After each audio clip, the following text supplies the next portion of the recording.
into a corner. We've all been a son or daughter most our life.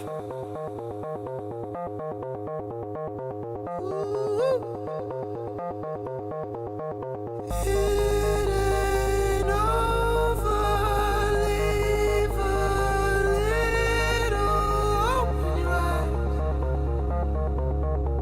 Hope in your eyes.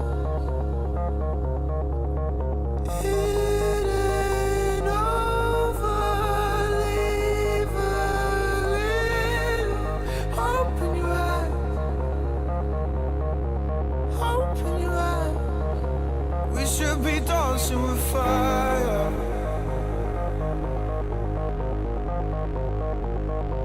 Instead of chasing the sun.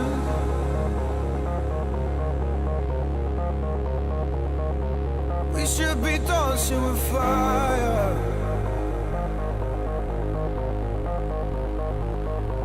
Instead of chasing the sun.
ladies and gentlemen.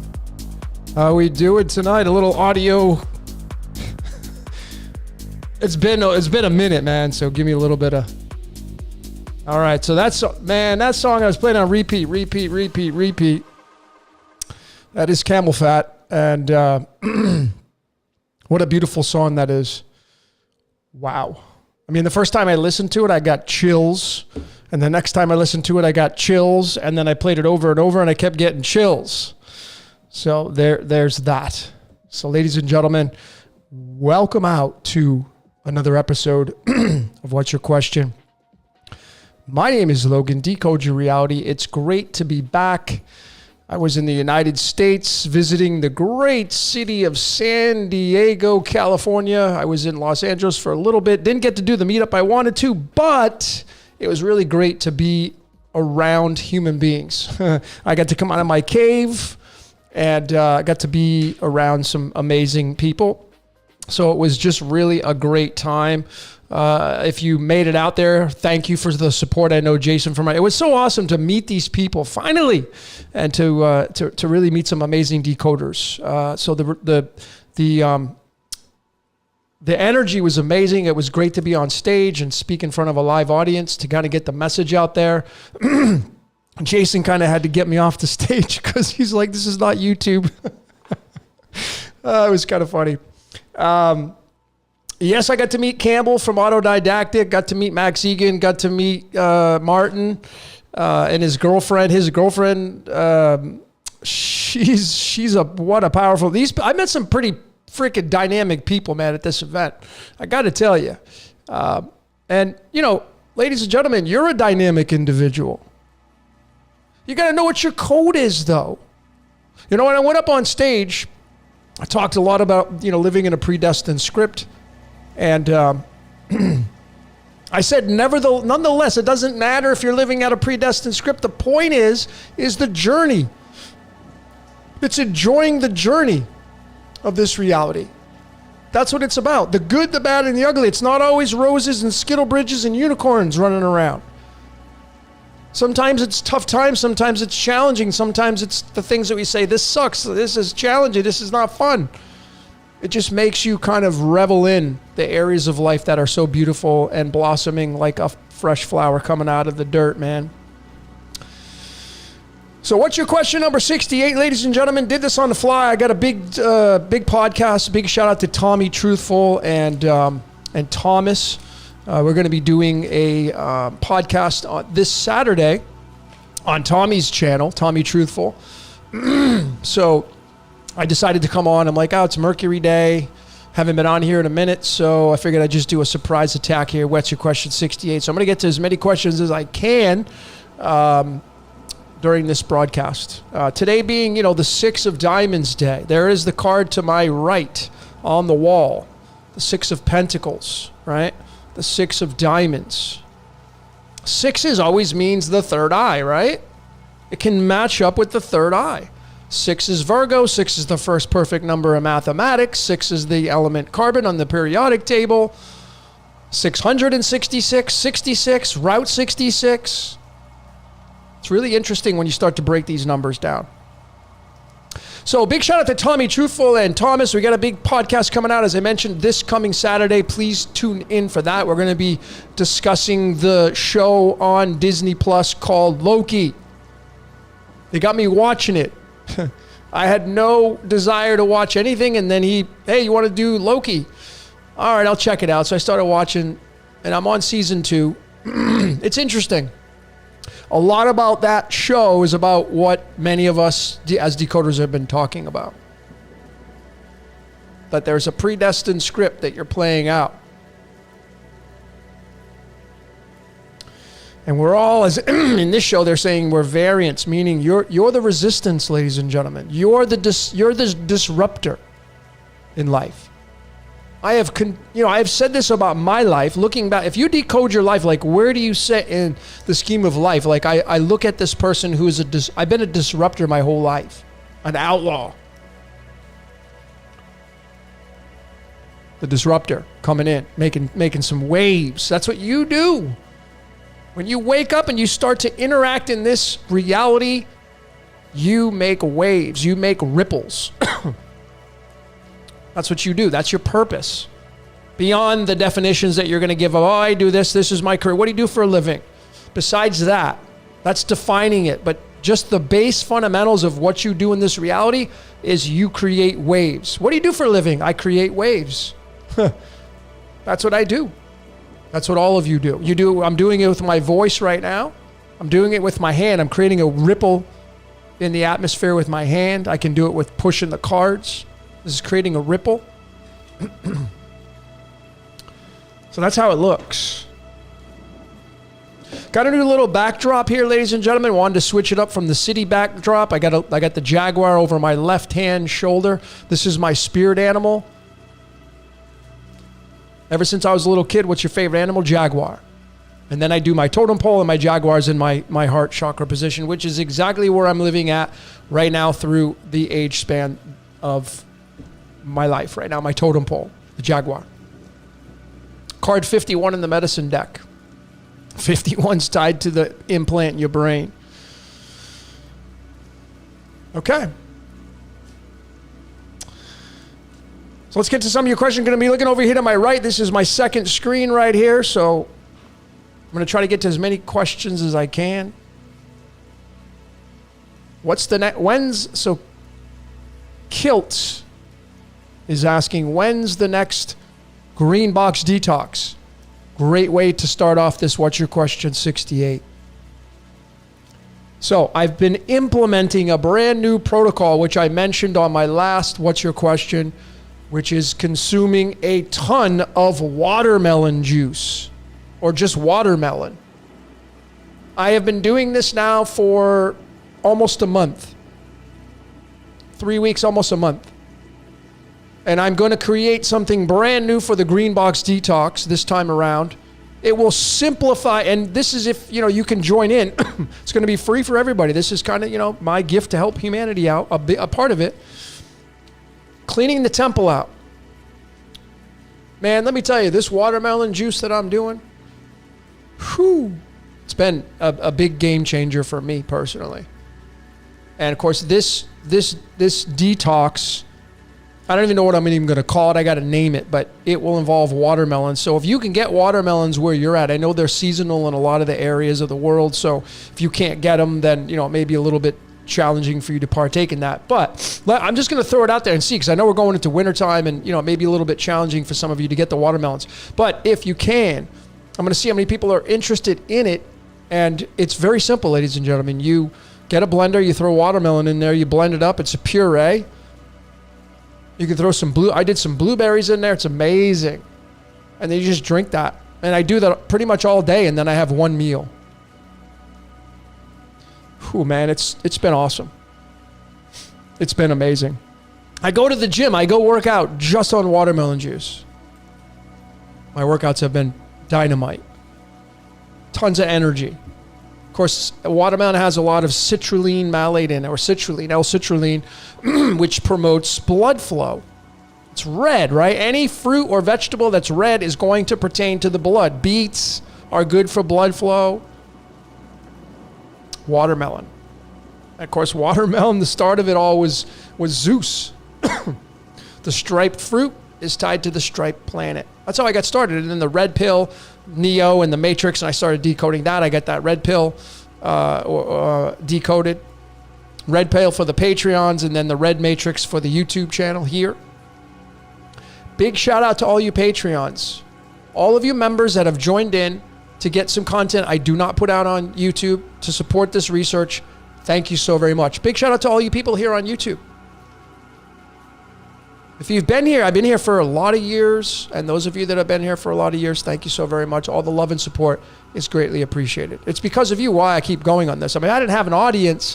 What would be the point of putting it out, right? And that goes for everybody's life. You're creating something and you need an audience to market it to or sell to, or if you're a painter, you make paintings, you need people to look at it and say, good job on the paint. Oh my God, that's an amazing painting. Or maybe you sell them, you're marketing them.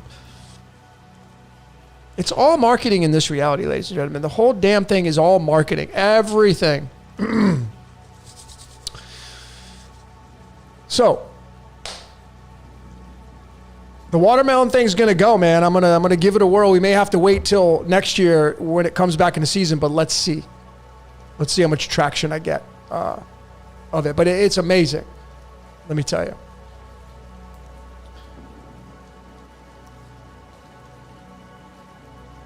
Australia in the house. You know, all of you all you Aussies, man. Like, if I go to my analytics on my channel, Australia is like in the top 3 of all the people that watch the content. It's kind of mind blowing. But of course, Australia is a big continent, or country. So, big shout out to all you Australians.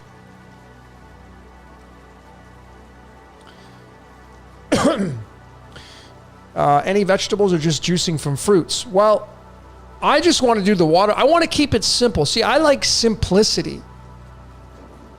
So just drinking watermelon juice all day and then you have one meal, whatever you want to eat, but of course you want to keep it rather clean.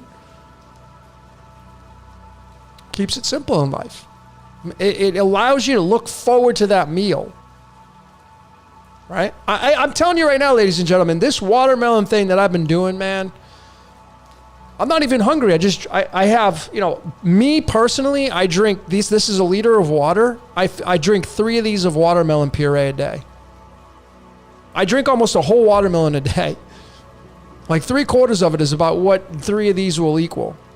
And that's what I do. My ritual is every day when I wake up, before I do anything, 1 liter of water down the hatch.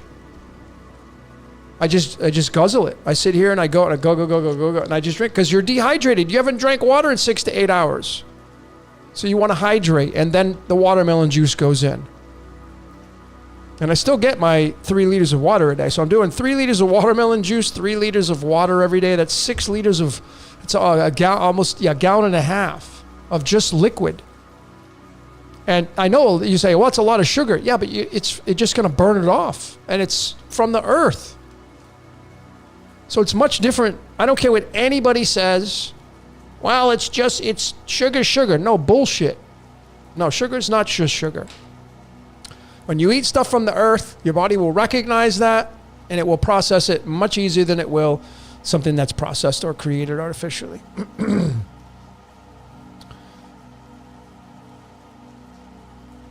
Grapes are good too.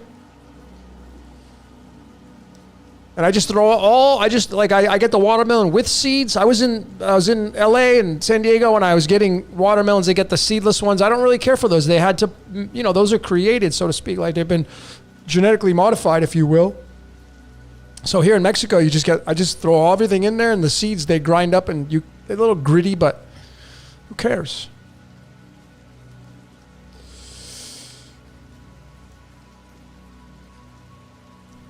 What's up, Rodney? Did I decode the Acapulco event, the Hurricane 5 that went through there? No, I didn't. It's all scripted, guys. It's all of it's scripted.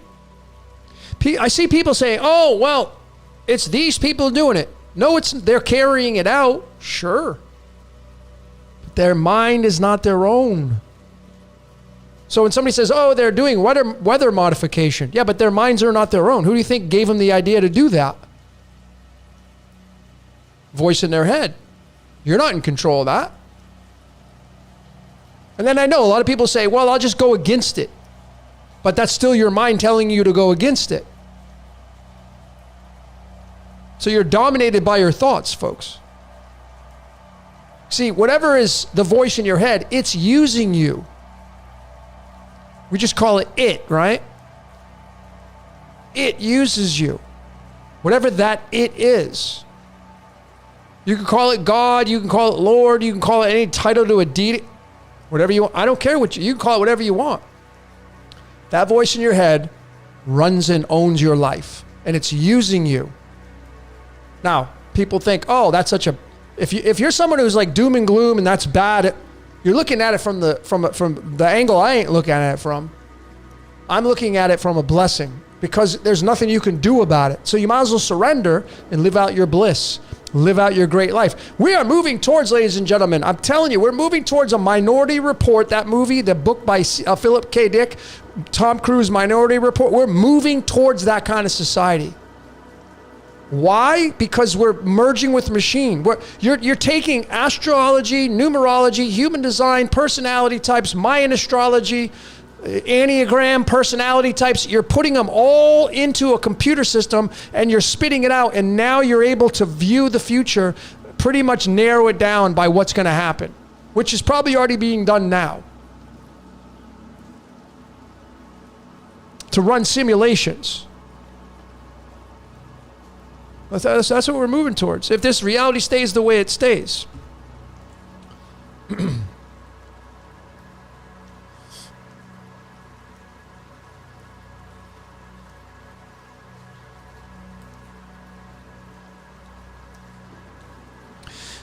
Yeah, it's it or ID. It's the I am. Religion, it's I am that I am. It's I am. It uses you. You say it all the time. I'm going to go do this. I'm going to go to that. I am this. I am that. It uses it. You're not in control of that, folks. You're saying it. You're the instrument of this reality. And it uses you for one thing. You know what that one thing is? Survival. Survival. That's what it uses you for. That's why you will run from fear. You will run from, death. You will run from things that will take you out. And you'll probably get angry in the process of things that want to take you out. That's why people, when they end up looking at it that way, they end up fighting back. That's what the game wants you to do. That's how it creates energy in this reality, to keep this battery, this system running. Same thing about your body and the cells in your body. The cells in the body, they create ATP, which is the fuel you need to keep going. It's the same set of circumstances. Predator prey, they clash, they create energy. When you fight with your significant other, you create energy. You create an explosion. You create a little mini Big Bang. When a predator fights with the prey and the prey doesn't want to give up, they create a Big Bang. They create a spark of energy. That's what keeps this reality going.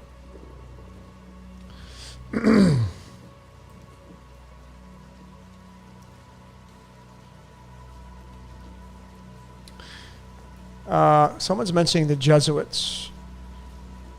Michaela Corrins. I don't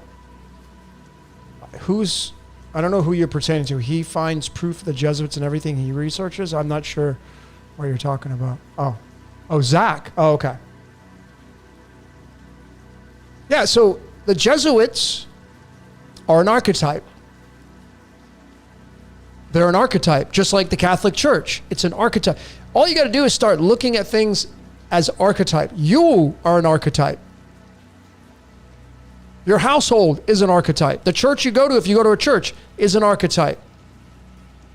If you go to a 12-step program, that's an archetype.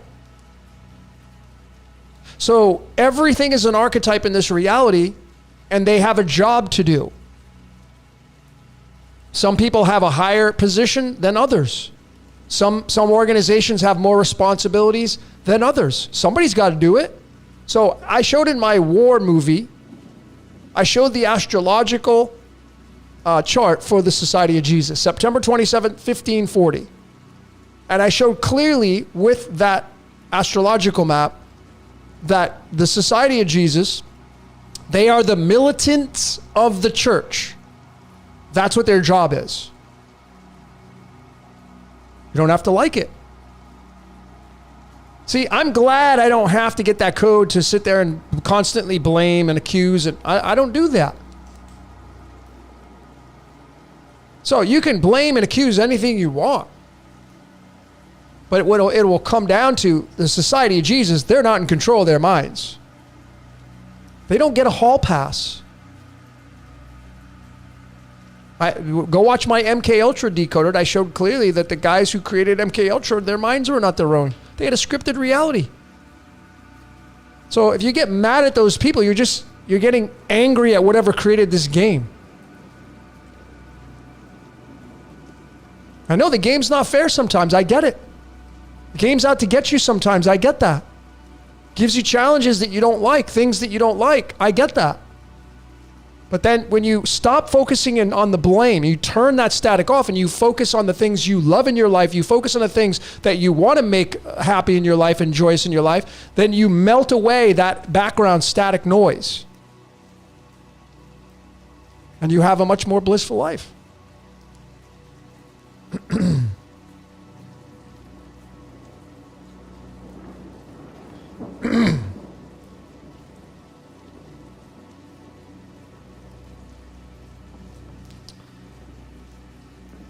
Antonio says, you pulled the hangman card on me and I still don't know what I must submit to. Well, I mean, the hangman is not just submitting to something, it's also, represents your shadow self. Maybe what you need to go inward and take a look at. Something maybe habitual that you're doing, that you're not paying attention to. I would just clearly tell you here, Antonio, and this is for everybody, find something in your life that's causing you disharmony. Find something in your life that you do on a habitual basis and figure out what that habitual practice is that causes you resistance in your life. Everybody has it. So if you just focus on that and then you practice on getting rid of it, you'll surrender to the hangman. To simplify it.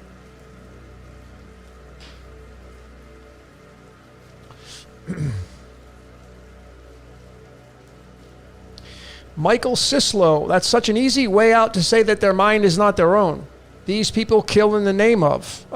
That's fine, Michael. I mean, you can describe it any way you want. I don't agree that it's an easy way out. I'm like, the grizzly bear goes to the stream, and when the salmon start to swim upstream, it grabs the salmon and it kills the salmon for food. Am I to say that the grizzly bear has an easy way out because they're the killer? There's predator prey here. How is that taking an easy way out? I have continually supported and shown through hundreds of videos that people's minds are not their own. That's not taking the easy way out. That's showing a predestined, scripted reality. What's not so bad? Once you can observe reality from a dualistic perspective, realizing that the superhero and villain exist, and not everybody incarnates to be the good character. Not everybody incarnates into this reality to play out a service to others' character. They just don't. Why is that so bad?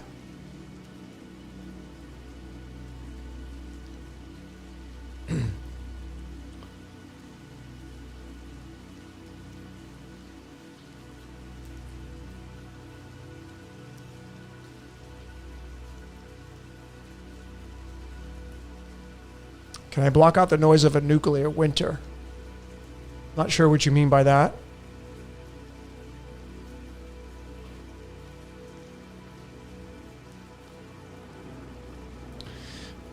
Michaela's asking how he finds what he seeks through his personal belief. It's his code, it's his job. There are decoders out there doing their job. I'm not going to go out there and tell them they're flat out wrong in what they're doing. I am simply saying there's an alternate way, there's a different vantage point to look at how this code expresses itself. If you want to get into the trenches and you want to start to say, well, the grizzly bear, it grabs the salmon, and you want to start blaming the grizzly bear as the predator, I can see that. If you want to start saying that the ladybug eats the aphids, I can totally agree with you on that. But that's just one layer of our reality to keep it in a harmonious balance through this Mandelbrot set of this game called life. I really don't know how else you describe it.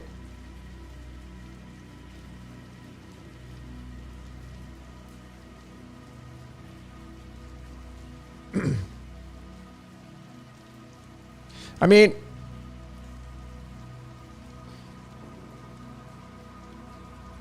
DJ says, is there such thing as love? Of course. Of course there's such a thing as love. You use it every day in your life. You wake up and you use love every day of your life. You do things that you love. You eat things that you love. I mean, are you eating things that you hate? I would probably guarantee every single one of you here, every single day, eats something that you love. There's love right there. Or you do an activity that you love. Love is not just humping. Love is not just embracing with one another. Love is chasing things that you like to do.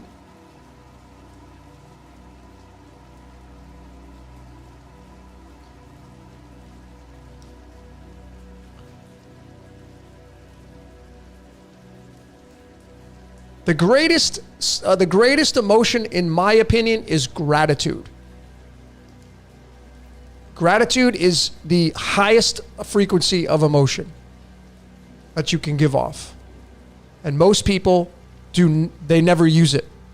They're not grateful for the things in their life. They don't know how to say thank you, simple thank yous.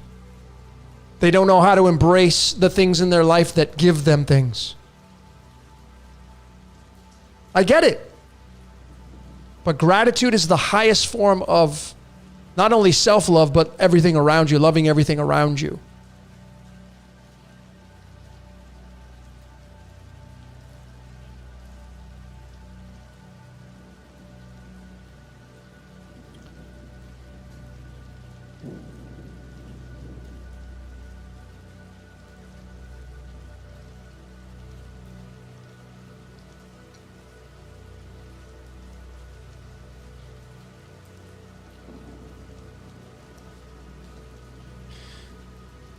Michael, you brought up a good point. Michael says, cows are bred to be eaten.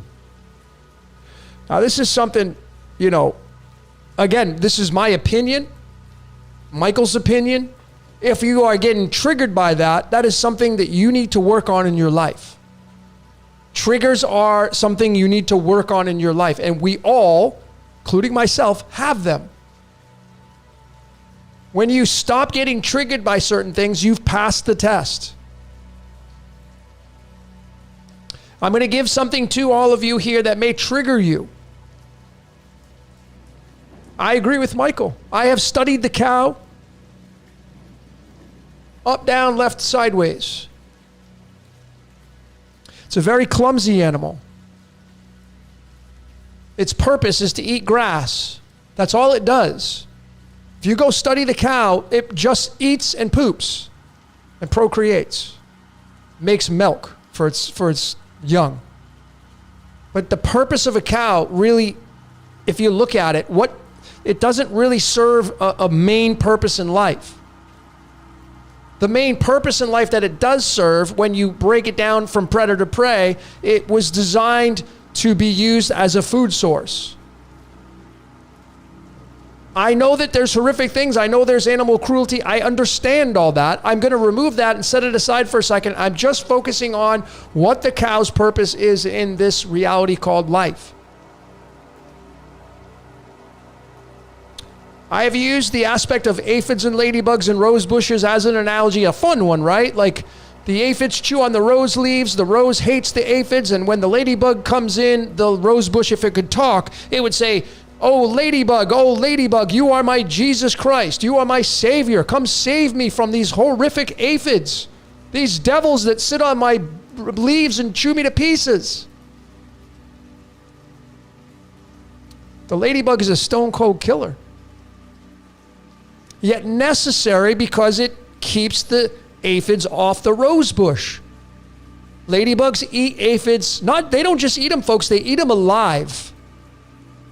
Can you imagine being incarnated into an aphid?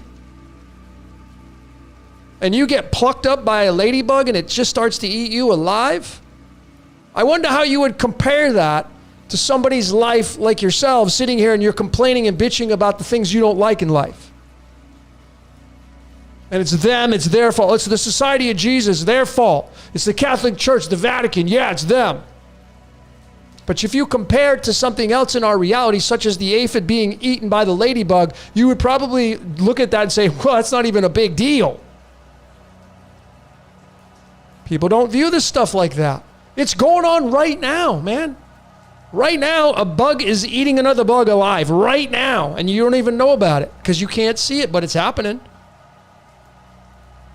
360,000 births a day and about 175,000 deaths a day. You can't have one without the other, folks. One day you're going to die. One day I'm going to die. And that's going to be it. Time's short here.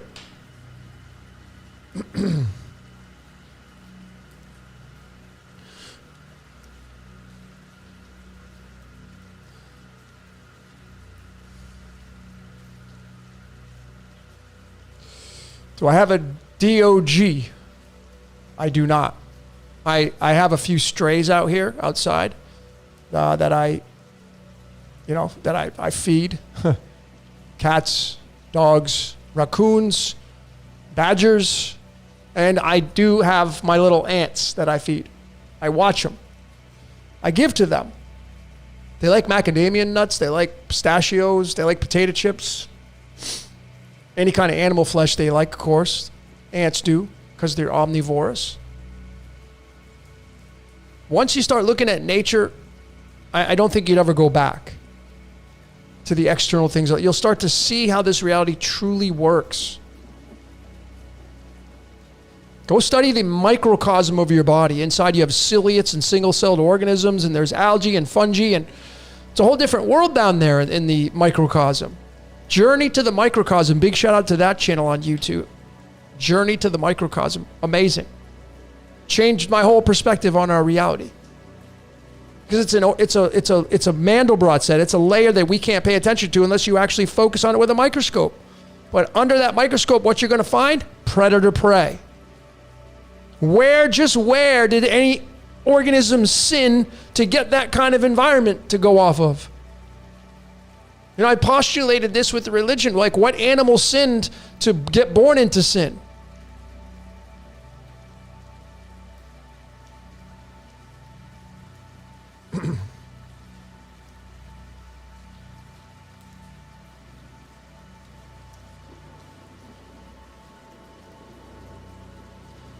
Yeah, so going back to the cow thing, it's all predator prey. So you think it just stops with humans? Humans were created to feed this machine. You're being used through your senses. You're being used by the voice in your head that tells you to do things every day. Except for you. I know, just you. You're the only one out of everybody in the entire world where you're in control of your life. I get it. That's totally fine. And this is just me having fun.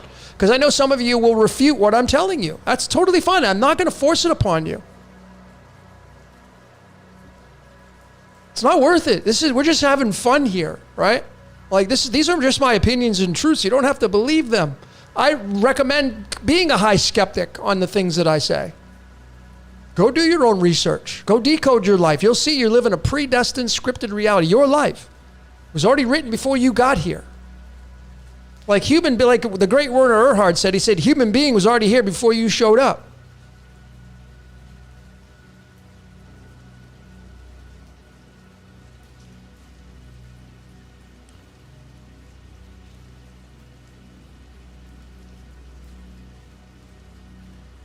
Frogs eating cat food. I like to see that.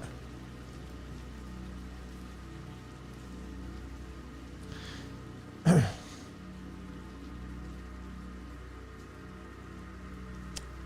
you ever going to move back to the States? Well, I go back and forth. Permanently, I don't know. I like to move around.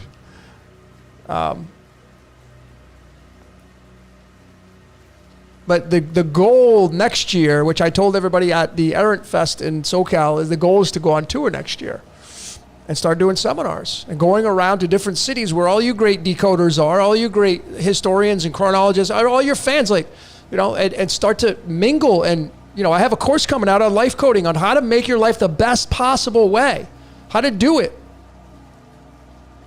It's got to be done live, step by step.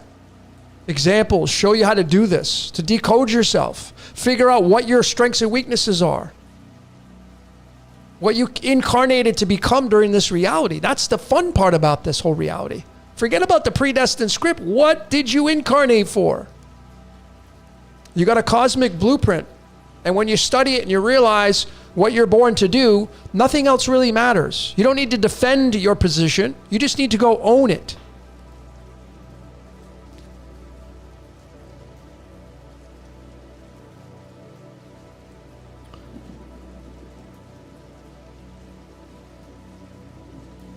Hanging Laundry says, I do think it's rather awful that the predator-prey thing was set up.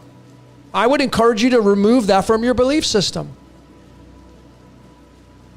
Because you thinking that it's awful is you having an emotional reaction towards something that's inevitable. And it's going to affect your life. You got to make peace. I say, this is my opinion, make peace with that. Because nature's not going to change for us. We just go with that.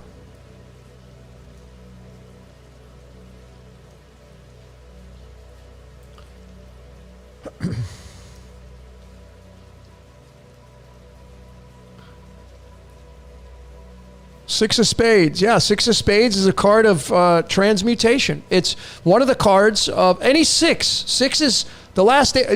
Six is a really big number. So if you're a Six of Diamonds, Six of Spades, Six of Clubs, Six of Hearts, pay attention, right? December 25th, the day chosen for Christmas. I don't care if it was Jesus' birth. And let me just give you a 1 + 1 = 2 fact. No one on this planet Earth has the exact date of the birth of Christ if it was indeed a real dude. Nobody has it. We all just guess. To me, the reason why December 25th was chosen for Christmas is because in the Tropic of Cancer, in the Northern Americas above the equator, we have the sun dying and then rising above the ecliptic again. That is the whole basis of the Jesus Christ story. The sun being resurrected. If you know what the 25 is, if you watch my on Patreon, I have a decode called Game Over. Try again. You know, you've played that before. You've been to the arcade, you put a quarter in the machine, 25 cents. Why the 25-cent piece? I know it's different now, but it was a big thing, arcades. Arcade, 25 cents in the machine. And then you're playing with the joystick and you're hitting the buttons and, damn, and you lose. Try again. That's how this reality works. Game over. Try again. Game over. Try again. Game over. Try again. It's heaven or hell. The end is just the beginning. It never ends. Ever. It just changes, it transmutes, it goes through, we can define it in the yugas, we can define it in the ages of astrology. Yes, those ideas. But the game never ends. But the Six of Hearts is the day of Christmas. Why the Six of Hearts? Because it's the last day of creation in Judeo-Christianity. It's the first perfect number in mathematics. It's the element carbon on the periodic table, which is the 666 element. Carbon is 6 protons, 6 electrons, 6 neutrons. 666, that's carbon. That's you, that's me. There's nothing evil about it. The base fundamental of it. If you want to attach things like, it's this and it's great. I'm not attaching that stuff to it. The base fundamentals. 6 is your third eye. You close these devils and you turn this thing on. When you go into the darkness, what do you see?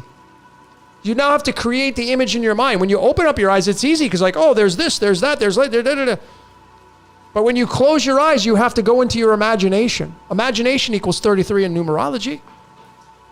Jesus said, let thy eye be single. That's imagination. So Six of Hearts is the day of Christmas. Today is the Six of Diamonds day. The giver. See this card right there? It's the giver. You're the giver. You want to be the person in the middle. You don't want to be the beggars on each side. You want to be the person in the middle, the big giver. Service to others, service to others. Are you a service to other kind of person? I feel that that's one of the things you need to check off the box. It makes me feel good. The payoff that I get when I give to somebody is this feeling of goodness. There's a satisfaction. There's a payoff in everything you do. Like when you go give to somebody, you feel good about it, but then you're like, I did my job today. So you can pat yourself on the back. When you do it intentionally with the consciousness of like, I want to make the world a better place, what would you call that? Service to others. That's the ultimate right here. That's this day today. And then the 6 of clubs is the card that's tied to the sun. 6 of clubs is the card of victory. It's the messenger. 6 of clubs is the messenger card, the messenger of the sun, the messenger of light. It means victory in the tarot. And the last card in the spread is the 6 of spades.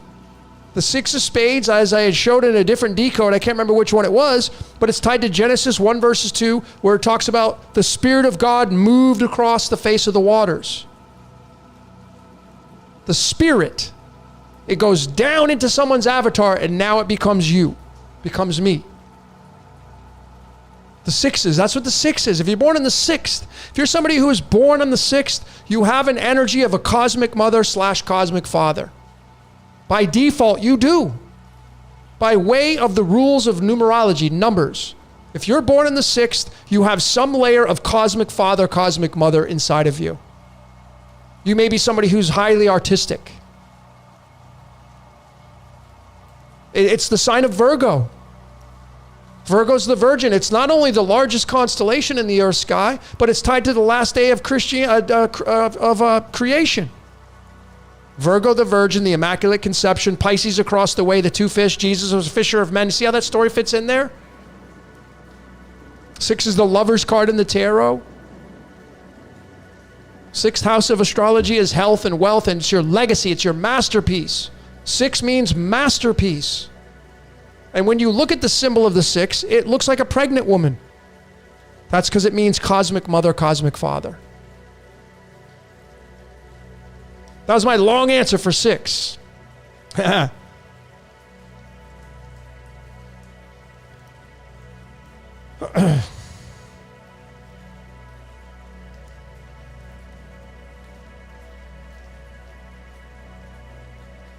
Moonwalker says, how did the Yoruba know about the binary simulation hundreds of years ago? I haven't studied that, so I couldn't tell you.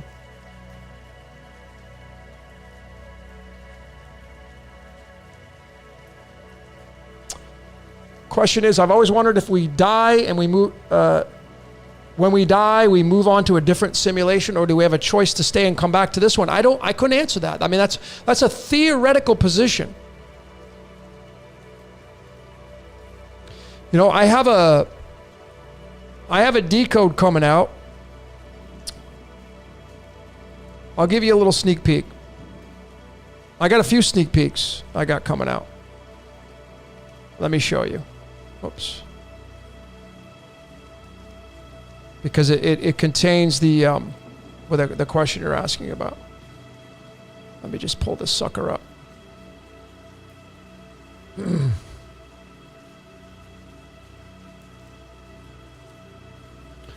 Okay, here we go. Let me just jump into let me see how many people we got here. Okay, great. Thanks everybody for joining in. Let me show you a few of the sneak peeks I got coming out. See if I got my cursor. Hold on.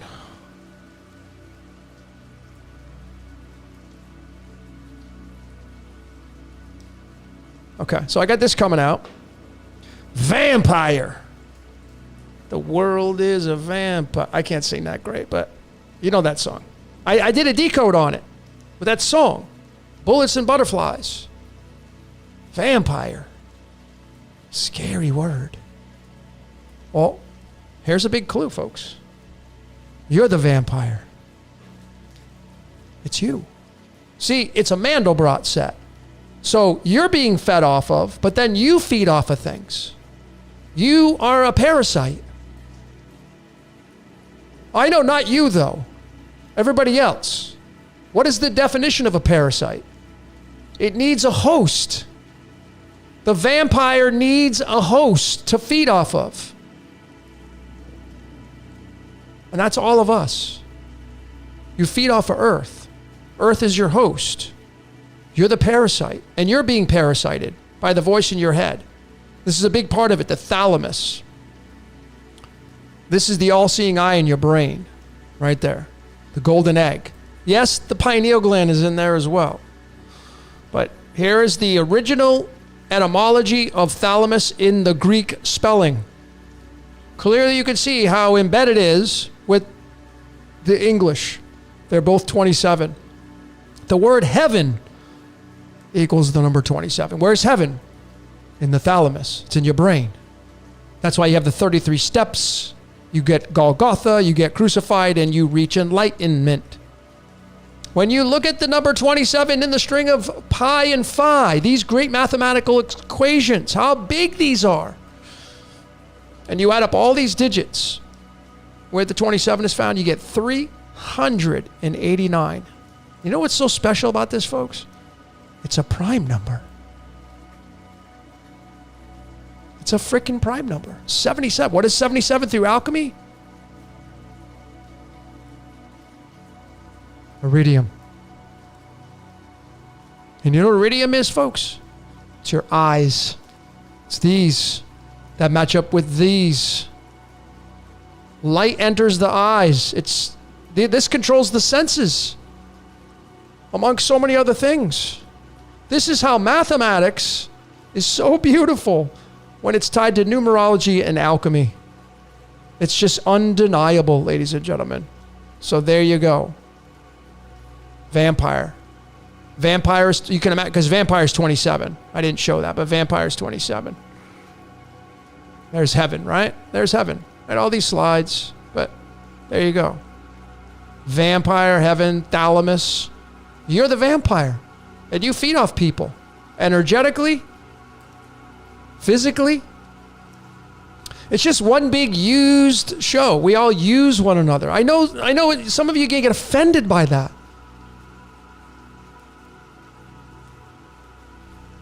So that's vampire decoded.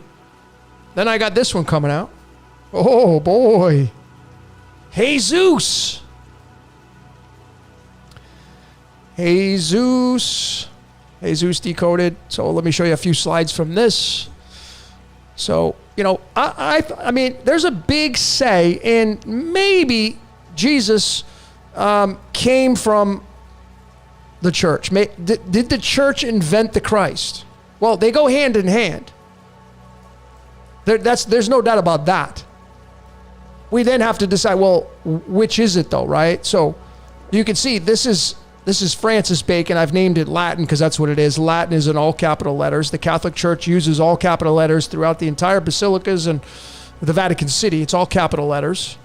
And just so happens it's 24, which matches the word aurum, which means aura, which means the sun, and then it matches Jesus in the Greek, where it originally came from. The Greek scriptures, the New Testament, which probably was delivered by the Roman Catholic Church, and then using the 1.61 golden ratio, taking the 1.6108, tying those to the A through Z, you see Jesus is 24 here. The golden ratio, gold, the sun, aurum. Okay? So Jesus is 204 in the Latin. Same thing as Latin. See, it's just the 0, 204. And if we reduce it down to single digits, there's the 33. Jesus is 204. Solus, which is the sun in Latin, is 204. Reduced down, it's the 33. You see how beautiful this is, folks? So, do you think the Catholic Church has a thing or two to say about the Jesus Christ character? Well, they use all capital letters throughout the entire Vatican City. There's the aurum, which means the sun. Aurum is 24 in the reduced. When you bring, this is the last thing I'm going to show here, when you bring 24 into the string of the golden ratio, 24 is occupying digits 79 and 80. And what are those two elements on the periodic table? Mercury, the messenger, and gold, the sun. Where these two are best buddies, right? Mercury being the best buddy of the sun. And then if you add up Mercury and gold without the the right side of the decimal, you get 396. Bam! You see that, folks? Undeniable that numerology matches up with the golden ratio. Okay, which matches up with alchemy. This methodology has stand the test of time for years now, and I'm not taking any credit for it. The voice in my head's using me to deliver this information to you. So I got, this decode coming out. Pretty obvious. Okay, and then could Jupiter be the father of Helios, the sun, which is tied to the Christ? Well, you'll just have to find out. That I got that coming out. And then I got this decode coming out on this guy. I got a lot of requests. I already did this once before, but not at this level of understanding of where I'm at in this reality. You want to talk about scripted reality? There's no denying that we live in a predestined reality when I show you things like this right here, folks. There's no denying it, okay? Nikolai Tesla, born on July 10th. The July 10th card is the 27th card in the deck, which just so happens to match the word currency. That's 27. This guy kind of invented alternating currency. See, he was going against Thomas Edison. Thomas Edison was direct currency. Tesla was alternating currency. Scripted reality, folks. There is no denying this. This guy, his life was not his own. Just like I'm going to confidently say, your life is not your own. So this is some of the sneak peeks I got coming out. I got a lot of decodes coming out. Some will be on, YouTube, but the big humdingers will be on my Patreon.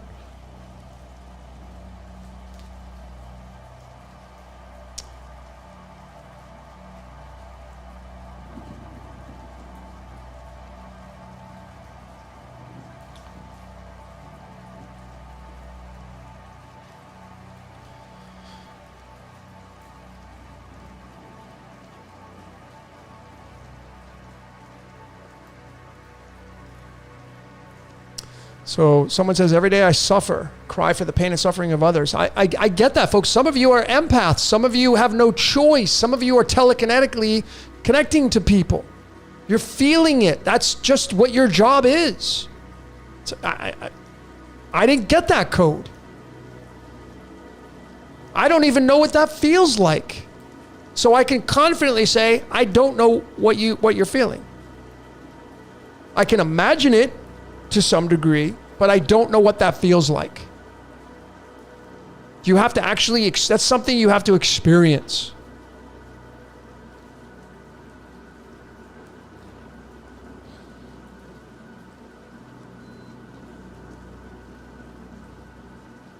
Yes, I have decoded the Akashic records. Just go on my channel and type in Akashic. Let me just show all of you here, just because I know I get some questions, but let's see. Hold on.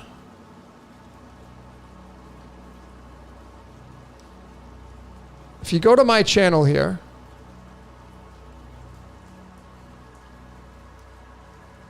oh, that's not what I wanted.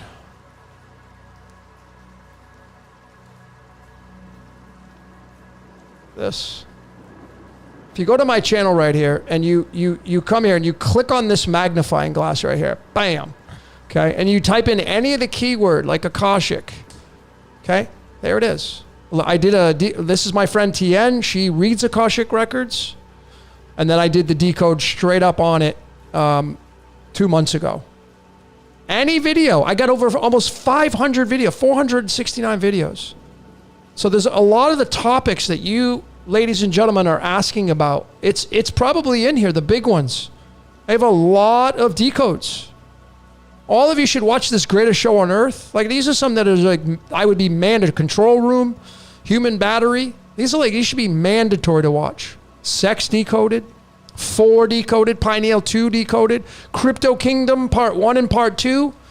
Mandatory, I would say. I'm not going to say they're mandatory, but you should watch them. Central Intelligence Agency, you should watch these. Prometheus, Final Boss. I have so many good ones here to watch to figure out how this reality works, folks.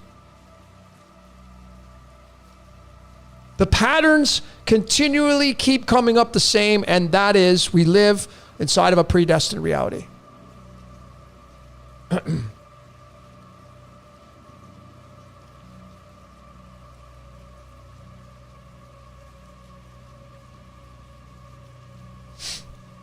Someone had an XRP question. Let me see.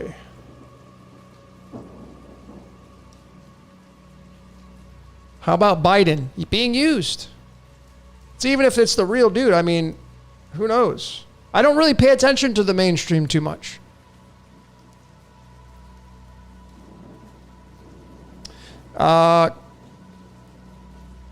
Someone's asking me, is there a story behind your avatar change with the star eye? Yeah, I was just, I don't know. Like it came into my head and I'm like, I'm a Kiss fan, right? So that's Paul Stanley of Kiss. So I just wanted to do a fun emoji with the smiley face and I just chose that one. So.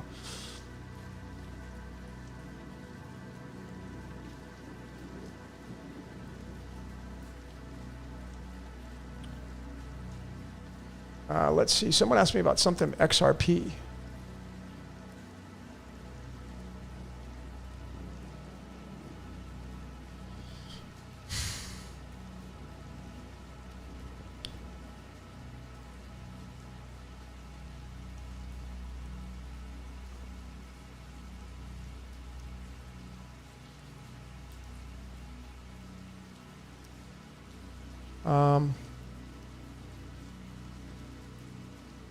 Yeah, I get the. So Jason has the 4 horsemen of the apocalypse. I have the pale horse coming out. I got that one. That one I got coming out this month as well.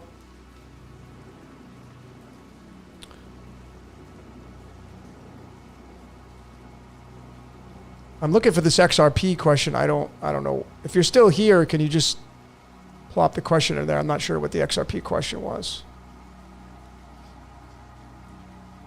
Does Biden have a living soul? What is that?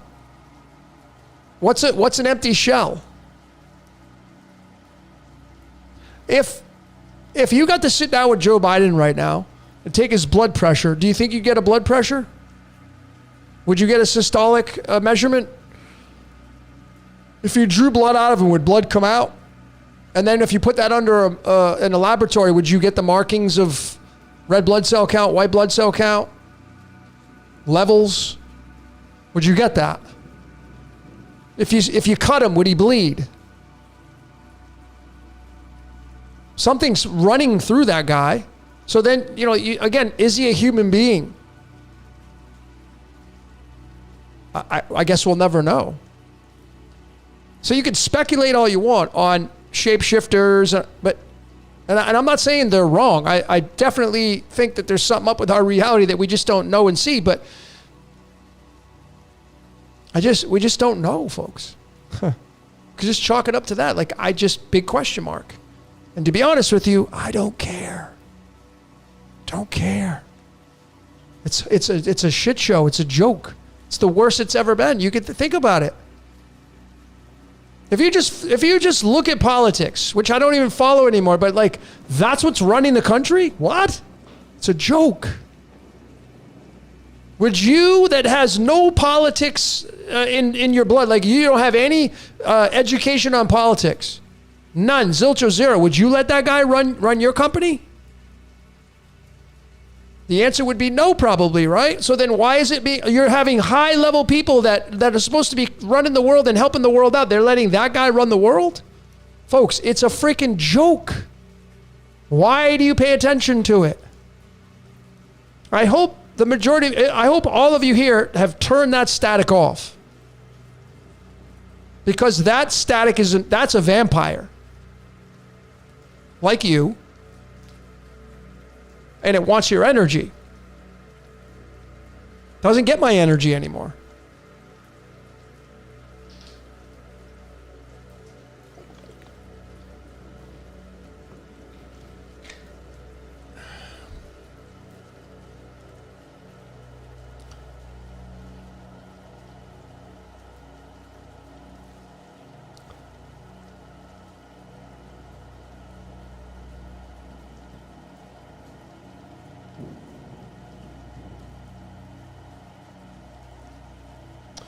Yeah, I'm not the guy to ask on cryptocurrency. I've decoded crypto twice. Blockchain technology I have a decode on showing you that seems to be the inevitability of where we're going in our reality. I've decoded XRP straight up if you watched it. Matter of fact, I didn't even show this. Hold on. Yeah, I got one more little sneak peek, and that's this one right here. How about this? When you look at this guy right here on the screen, how does it make you feel? How does this guy make you feel? Do you get angry? Does he make you angry? If he makes you angry, then you're not passing the test. You're not leveling up if this guy makes you angry. When you have no emotions about this, like I could give a shit about this guy. He doesn't even know who I am. So if someone who doesn't know about you, and that's not giving you any emotions, why would you give him any of your energy? He'll gladly take it. For sure, he'll just transmute it. But when you get really good at this game, if you want to have a DNA activation upgrade, ladies and gentlemen, being neutral to this guy in his position is the way to win the game. Don't care. But, of course, a lot of people do, right? It's going to be a big topic, I know. Here you go. Here's a few slides. Here's his full name in numerology. Klaus Martin Schwab. I don't even know how to pronounce it. This is his mother's maiden name. This is the clue, right? Because this is his birth certificate name right here.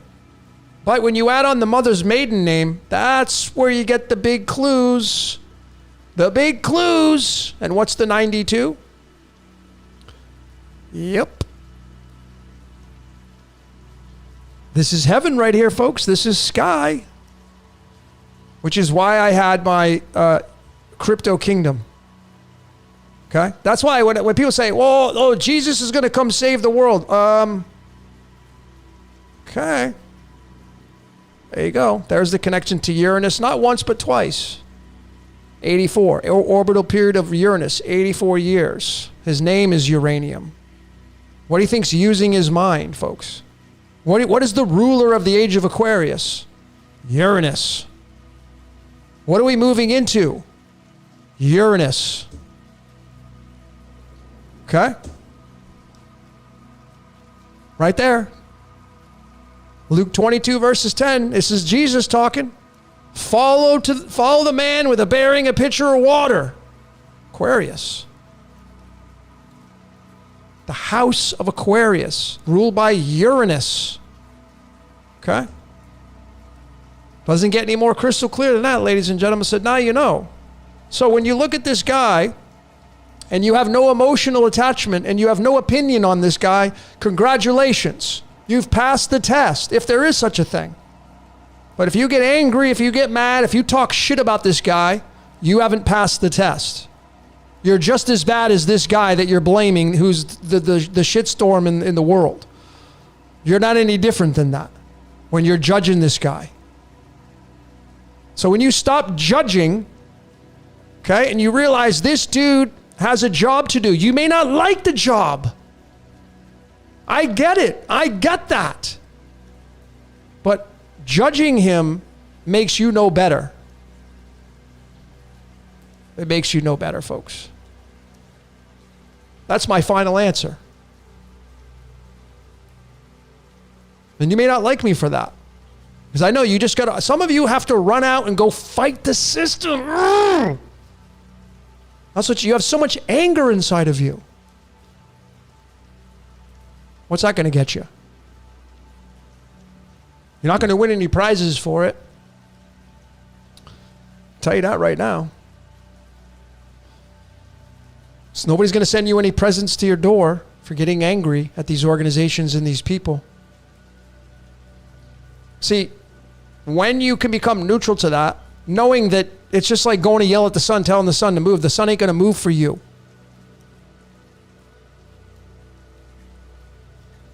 When you realize that you're not going to make an impact in this reality other than your reality. Just go do you. Well, what is it you want to do? Do you want to go fight the system? Doesn't matter to me. I don't live your shoes. But fighting the system, ladies and gentlemen, fighting the collective, you ain't going to change it. You're not going to move it. Some of you may have incarnated to actually do that and be a part of that. That's totally fine. I look at that. I'm like, I am so grateful I don't have to do that. because that ain't fun. That's not constructive to me. Constructive to me is doing stuff like this. Like, you're not going to get my energy anymore. I'm going to take my energy and I'm going to create what I want to create in this reality. And if everybody did that, then they wouldn't get the energy anymore. They would sizzle a little bit less. That's how I stand on this. Magic 101. Whatever you put your focus on, you feed. So if everybody stopped putting their focus on these organizations, they would end up being eliminated.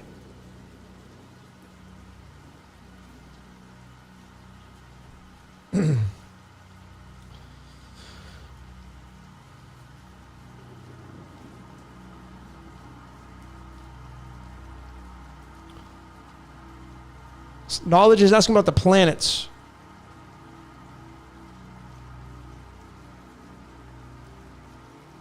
Well, essentially, it's mathematics. To answer your question, and how I would give you my answer on this is that, and big shout out to Chad, Open Your Reality. I did a interview with him, my second one. Thanks everybody for supporting him and his research. He's got a large variety of people on his show. 135,000 subscribers. I don't know. He's been chipping away at it, doing his job. During that podcast, I had said that there is code that writes this reality. Like your phone. I'll give you the example again. Maybe you didn't catch that one. Your phone, right? I have an Android phone, Samsung. And when I open this thing up, when I open it up, what I'm seeing on the screen is the final product of the software. If you have a wallpaper, like I have a card, I have the King of Spades as a wallpaper on my phone. That's the final expression of that digital image. Behind the digital image, there's code that writes it so you can see the image.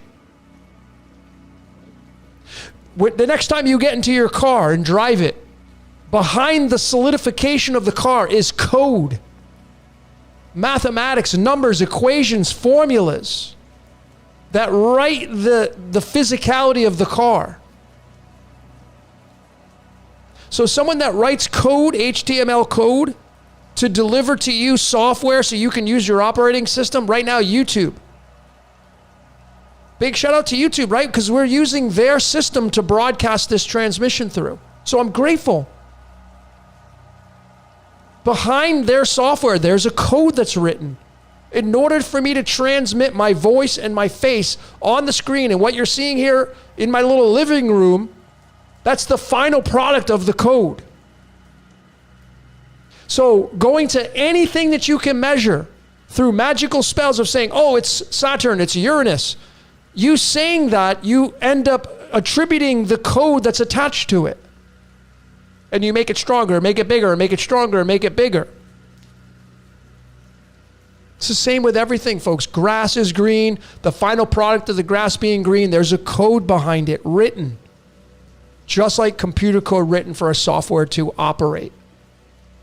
That's exactly how this reality works. Some people say, we're inside of a computer system. There's a lot of merit to that.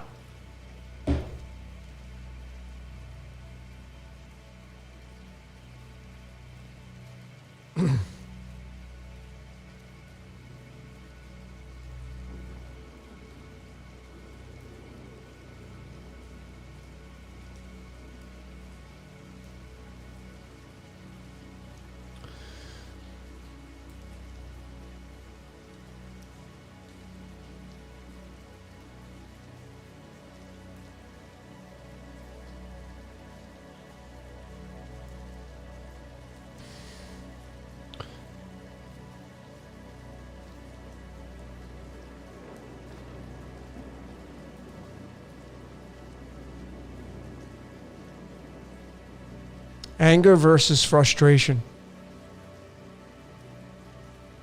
I'll give you a good example of this. So, here in Mexico, that I would say I come to vacation on. This is my vacation spot, right? It's a very slow-paced lifestyle. And then when I go back to the United States, I see the contrast. Like I went back just a few weeks ago. I was in San Diego. And you could see that when you're here in a very slow paced society where people don't really care about keeping up with the Joneses, that's not the way this culture works, primarily. Then you go back to a culture that is all about status quo. Look at me, the fillers, the pumps, this, that, the other thing, the cars, the fancy houses, how you dress, how you look. The contrast was very much in your face. Very much in your face. And the contrast that I saw personally myself was when I got to drive. I haven't driven in months. So I get to drive, and it took me I drove from Los Angeles down to San Diego because it's easy, like a one-way ticket from Cancun to Los Angeles versus San Diego. It's, a stop or two and layovers and all that. It was just a long trip. So I flew into LA and I drove down, and usually it's a 2-hour trip. No, I left on Thursday at like 1:30 in the afternoon, figuring I would beat the traffic jams. Man, it took me 4.5 hours to get to San Diego. And I was consciously sitting in that truck, and I'm driving, and I caught myself getting irritated. I caught myself getting frustrated. I caught myself getting angry. See, when you catch yourself, what does that do? It allows you to be in the now moment. It allows you to say, I'm not going to do that. Because I can't make the traffic go away. I have to stay in the traffic to get to San Diego. I can't make it go away. It doesn't move for me. All these thousands of cars stuck on this road for miles and miles and miles. I can't do anything about it. I can honk my horn. I can scream. I can get angry. I can try to go in the breakdown lane to try to shave a minute or two off. Like I wasn't even in a hurry. But I found myself going back to programmed habits of getting irritated, angry, frustrated, the whole 9 yards. And I thought to myself, why am I behaving this way? I can't change the traffic. There's nothing that I can do to change this traffic. So I made peace with it. And I said, hey, this is just the way it is. The way it is the way it is. And I finally made it down there, and I felt a sense of relief because I was out of the traffic. I was finally driving. I had flow going, et cetera, et cetera. Then when I drove back, I drove at night. It took me 2 hours to get back.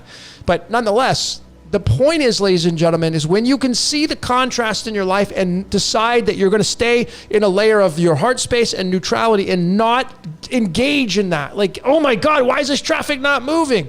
A lot of you sit in traffic, man. Are you like, I remember back when I lived in Los Angeles, you know what I would do? I'd throw Bob Proctor. I was like a Bob Proctor, like,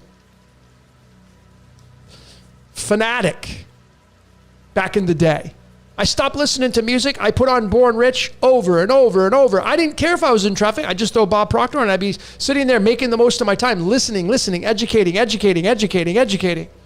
Downloading. Didn't care about the traffic.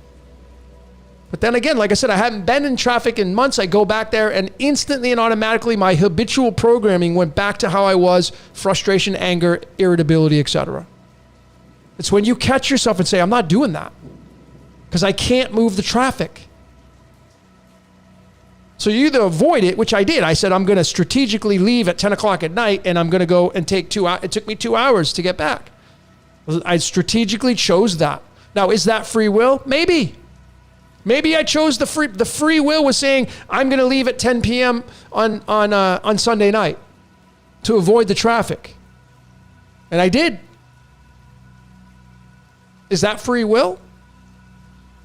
Avoiding the traffic? Maybe. But that's what I did. So when you consciously can be aware of your now moment at all times and you realize like, oh my God, I'm emotionally reacting this way, or oh my God, I'm doing, that's a win. Because then you can selectively choose something else. And just maybe have that aspect of being in a space of free will.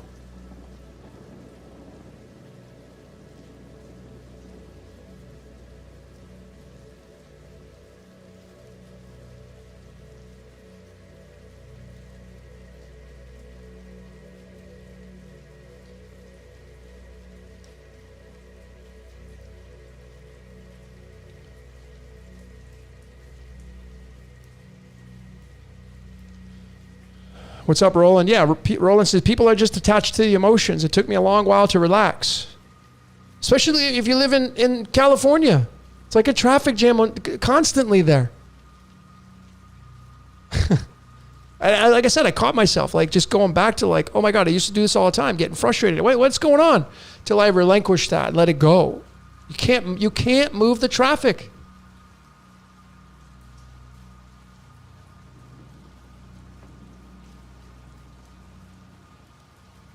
New York City, Bobby, there you go. New York City, same thing.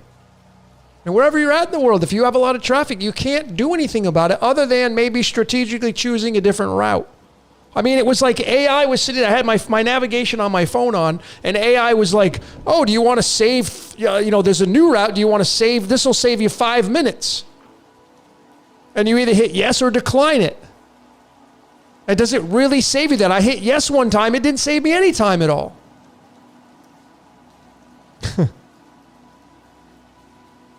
Life's funny, man.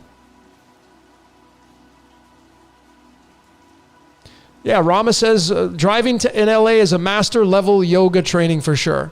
Bingo. Very, very well said. You want to master your emotions? Go live in California for about 3 months. Live right off the 405 and have to commute. I totally agree with you. Rama Douglas says that you have a master level yoga training. Abso-freaking-lutely. Because you're now in a position where you have no control. None. And people, you know what people are used to? Having control.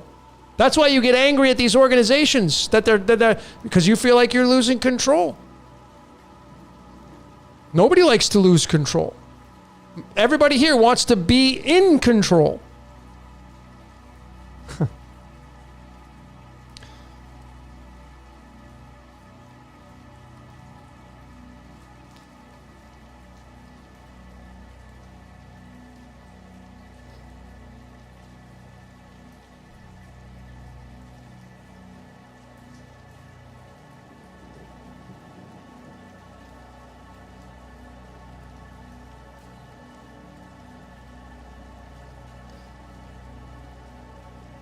What's up, Steven? Big shout out to the moderators, Steven and Pamela.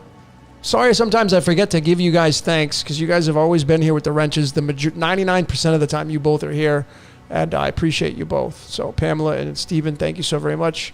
Have I watched Midnight Mass? I have not. I'm not a big vampire. I actually like Blade. I like the series Blade with Wesley Snipes. I really did like that one. But some of these vampire movies I just couldn't get into.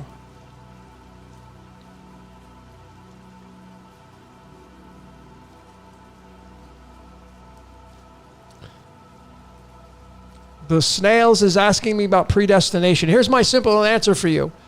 Life is predestined. You can bolt on whatever you want to bolt on to it. You can say, what about this? What about that? Yep, bring that on board. Can I take this with me? Can I take that? Yep, bring that with you. Can I buy this? Can I buy that? Yep, go buy that stuff. But in the end, what you're going to find, you're going to have a whole bunch of stuff in your box that's predestined. And your life's being used by the voice in your head that runs you. I know, because some of you will not, you won't accept that, and then you'll try to be right, and that's just more of it using you to be right, because that's what life's all about, really. It's a big shout out to Landmark, right? Life's about being right and looking good. Survival. Anything outside of the context of your truth is wrong. I know, because most of you here, if not all of you here, including myself, we believe we got it figured out. Even when we say we haven't got it figured out, you still live your life like you got it figured out. I'll say that again. Even if you don't got it figured out, and you can authentically say, I don't have it all figured out, you still set out your life, you move into life as if you figured it out. You make the best moves you can based upon how you figured it out.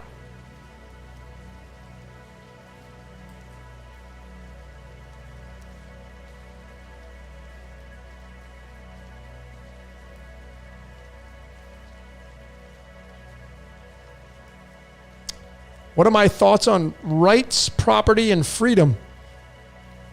You'd have to dissect those down from a singularity level. But again, I just throw those in the box of predestination. You know, I gave this example. I'm going to give it again because I think this is a very good example here of how your life is and how much free will do we have. Because I know the majority of you here will say, yeah, I have free will. Okay, I'm not going to take that. I will never take that away from you. And your truth. So it doesn't matter. Your truth is the only truth that matters. I gave this example and I'm going to give it again. You have some people coming over to your house for dinner. And you're cooking. And you got the food in the oven cooking, and you decide to go get ready, take a shower. And you forget about the food. And what reminds you of the food is the smell of it burning. So you freak out. You run into the kitchen, the food's freaking smoked. And your guests are coming over in less than an hour, and you ain't got time to recook anything because you don't really have any of the ingredients to redo it again, et cetera, et cetera. So what are your options? You got to dine out. You got to go out and get food. Maybe this has happened to you. So you order the food, and maybe you got to go pick it up because delivery is going to take too long. And while you're out getting the food, you meet somebody. And that somebody changes the course of your life. That person you meet changes the course of your life, changes the direction in which you're going in life. Did you burn the food? Was it you that purposely burned the food or accidentally burned the food? You didn't purposely do it, but did you accidentally burn the food? Or did the food get burned and you didn't remember because you were too focused on getting ready because whatever it is using you for decided that it needed to meet up with this person, and the only way to get you to meet up with that person was to burn the food? I can go through so many different examples of things that happen into our lives that are accidents. We call them accidents. And then something happens and it's monumental shift in our life. So the little accident, maybe you cut your finger. You got to go to the doctor and you meet somebody there at the doctor's office that changes the course of your life. Did you cut your finger? Folks, there's so many different examples I can give you of these circumstances happening in our lives that alter the course of our lives. How do you chalk that up as free will? I just don't know. It's happened to every one of you. If you really think about your life, something happened on the smallest little scale that changed the course of your life. And if you're really authentic with yourself, you'll ponder these aspects of your life and these examples. You'll be like, damn, yeah, was I really in control? But like, was it really me? So do we have free will? Well, again, just for fun, right? And only because I think we have a limit. I think we have free will, but I think it's limited. But at any time, that free will, does it get circumvented? Does it get overruled? Does it get changed by whatever's using us? Because my final answer, my foundation is mankind's being used and the voice in your head owns you. And there is no exception to that rule. That's my truth. That's why when I look at organizations that people are blaming, I'm like, these people don't have a choice.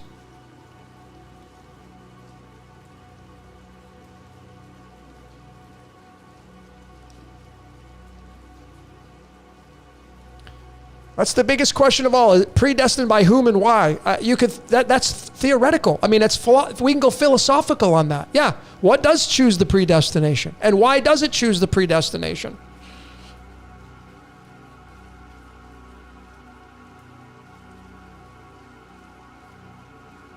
So these are the things that I sit there and I go into deep thought on. And this one is a big one. Like all these things, I look back at my life and things that have happened that changed the course of my life, like big things. And I look back, I'm like, man, what was I doing at that time? And and I have my own personal things, and it's just, I just don't know how free will fits into that equation on how I actually, from a standpoint of like, I got to choose that, Logan got to choose that. There's question marks on, did I really get to choose that? And I'm just being authentic with you folks. I'm not trying to twist your arm.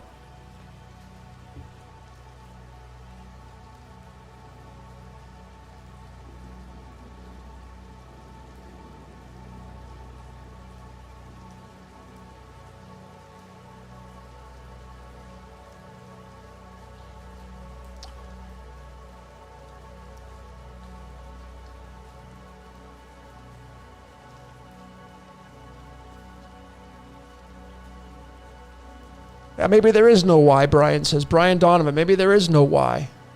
Well, in a sense, there isn't. Because everything just is. They're just the is. It's the is. That's happening all the time.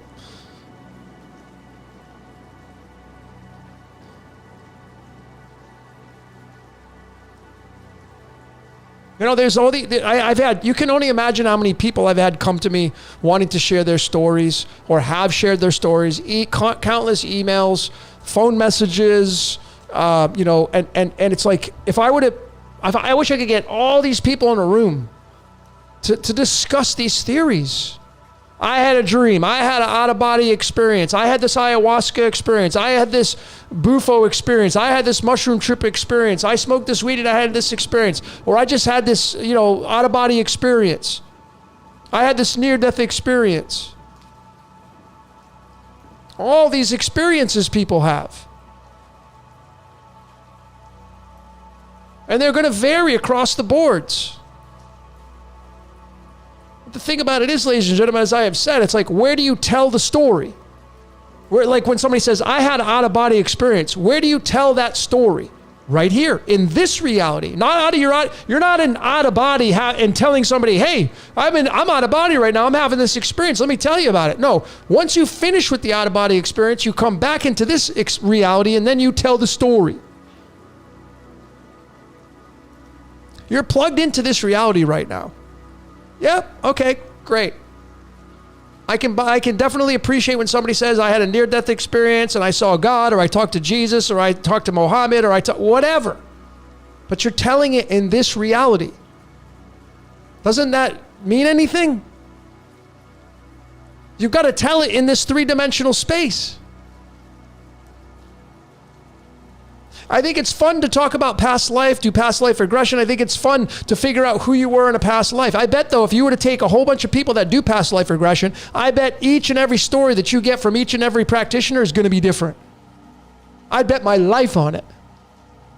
I bet my life you will not get consistency across the board of past life regressionists. I bet my life on it. So who's right? I've gotten them done before and they don't match up. Neither one of them match up. They're both different. So is it just that I have a million different lives behind me? And one's tapping into one life and one's tapping into this life, one's tapping into this timeline, one's tapping into that timeline? I don't know. But what I do know, ladies and gentlemen, is that I'm right here, right now, talking to this camera. And I'm being broadcast with my voice in this microphone, and you're seeing the final product on your phone or your computer or laptop, whatever. That I do know, that we're having this experience right here, right now. And part of my job here as a tour guide in this reality to show you how it works, right? Like, the only thing I can show you from a 1 + 2 standpoint, 1 + 1 = 2 standpoint, is how it works with your code of how you express yourself right here in this three-dimensional space. I mean, how does an out-of-body experience, how does that help your reality in this reality? How does it help you in this reality? And again, I'm not saying that those things are wrong or those are full of shit and those are nonsense. I'm not saying they're nonsense. I'm not saying that. I would never say that. But what can it do and what can it be used as utility in this reality? Because you see, like, I'm 50 right now. In just a few months, I'll be 51. And on average, I got 30 years left in this reality that I got to deal with. And I'm certainly not going to sit there and chew on mushrooms or take acid or do ayahuasca. I'm not going to do that on a daily practice.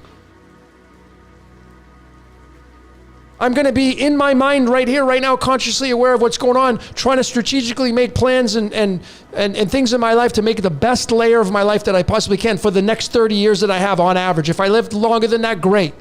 Cherry on top. And then you can speculate on this like, well, we can get out of this reality. Well, okay, the only way out of this reality is death, ladies and gentlemen. If you're like me, if you're 50, on average, you got 30 years left. 80, 85 is the average lifespan. 30 years, even if you had 50 more years, Even if I was only halfway home, I still have to go through those 50 years of physicality. I'm in this prison. This body is, if you want to look at it that way, this is your temple. And you ain't getting out till you die. And then we can definitely theorize on what happens after death. But you know, here's the 1 + 1 = 2 facts, folks. No one knows exactly what happens after you die, because no one's died and come back to tell you again what happened. They may be able to say, oh yeah, I know what happens. Prove it. Well, you know, yeah, you can't. You can't prove it. Like, I can prove I was here tonight talking to all of you because it will be on YouTube, and I can go back and say, oh, you were on YouTube? Yeah, right there. It's my video catalog. That's my proof. But dying and coming back and saying, there's no proof of it. There's just theory. So to me, what's so important is now. Right freaking now is what's the most important part of our entire reality. And then you go into the subcategory is, what are you doing in this reality to make the world a better place? If you incarnated to make the world a utopian. Not everybody does.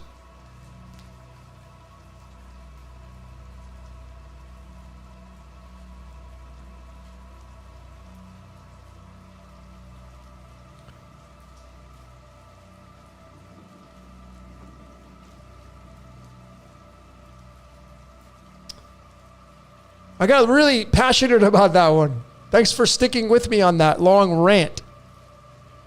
These are the things that I think about. And again, you know, how important is the now moment? It's everything. You can't build a home in an out-of-body experience. You can't buy a car and drive it off the lot in an out-of-body experience. Sure, you can. But then you got to tell the story here. And you're like, oh yeah, I drove this car off the lot. Oh my God, it was so beautiful. It was so fat. Yeah, okay, well, where's the car? Well, where's the car? Well, it's in my dream, I thought. Oh, so it's not here. No, it's out of body. Oh, okay. How much time do you spend out of body versus in body? I would say the majority of you spend the majority of your time in your body. You got to live out this life, ladies and gentlemen. You might as well make the best of it. Is there a strategy to that? Maybe the message you needed to hear is there's a strategy, and you're supposed to hear that. That's part of your predestination. The strategy is learning about who you are and why you're here, learning about your cosmic code, figuring out what your strengths and weaknesses are, being consciously aware of the now moment, so when you're stuck in traffic, you're not bickering and complaining and getting angry. You're making use of that traffic time.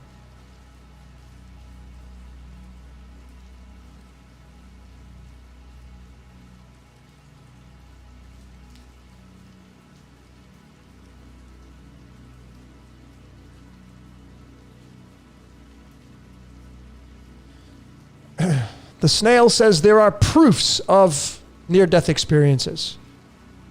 Well, a proof is actually being able to prove it. You can't prove you only have a story. A lot of people have stories. They make them into movies. Are they real? Well, yeah, but are they real? It's just a story. So is it proof? No. Proof of life. That's proof. Proof I have a tarot card in my hand. That's proof. You see it. I'm not trying to do any magic. Proof that there's water in this bottle. You see it there? That's proof. A story that someone tells you, that a vision they had, that ain't proof. That's a story. That's my opinion, by the way. You don't have to agree with it. I know I ruffle feathers. These are my opinions and truths, man. I don't expect every one of you to agree. If I don't agree with your comment, that's totally cool. You don't have to agree with my philosophies, and you don't have to agree with my opinions and truths. I just get you to think, right? My whole position here and your position is to get me to think. I like to be the dumbest person in the room. I don't like to be the smartest guy in the room. I don't. I want to learn shit. Because when you go down that rabbit hole It's lonely, and there's a million options that you can take a hold of. You come up to the top, when you get to ignorance, this is why it's bliss, because there's only a few, oh yeah, it's just this, it's just that, I don't see that, I don't see that. I get that. That's bliss. But when you go down, most of you here, I would imagine you go deep down the freaking rabbit hole. And when you get down there, you realize, I can't talk to anybody about this stuff. People think I'm crazy. People think I'm nuts. Yeah, because down at the bottom of the rabbit hole, every option exists. Every possibility exists.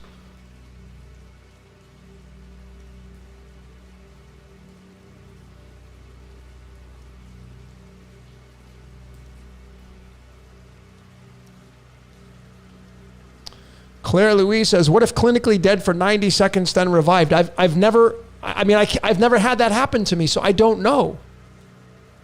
But again, whatever vision somebody has when they're on the gurney dead for however long, they have to tell the story in this reality to make it real. So they say, oh yeah, I saw God and there was this light and that, and I have dreams that I have that I could tell you some things. Are they real? God, I felt like it was so real in my dream. Then nothing happens.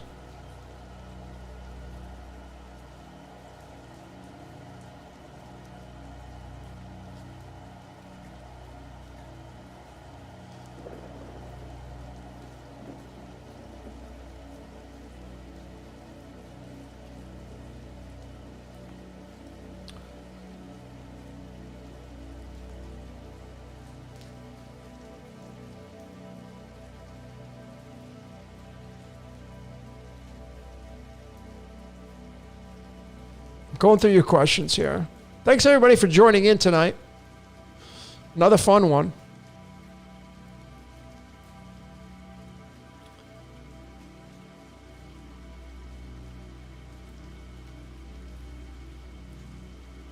I see, Jason, you've even had 2 past life regressions and both of them were different. Like, I'm looking for consistencies.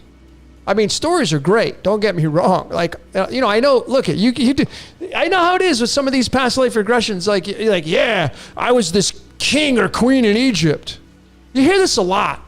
It's so funny. It's so commonplace. These spiritual people are like, yeah, when I get a past life regression, yeah, I was a queen and people bowed at my feet. I was a hierarchy. I was this, it's always some freaking, I was some king or queen and everybody bowed down to me. It's like, yeah, okay, well, that's everybody's, it's so funny, man. And I'm not saying it's wrong. I just think it's comical. People tell these stories.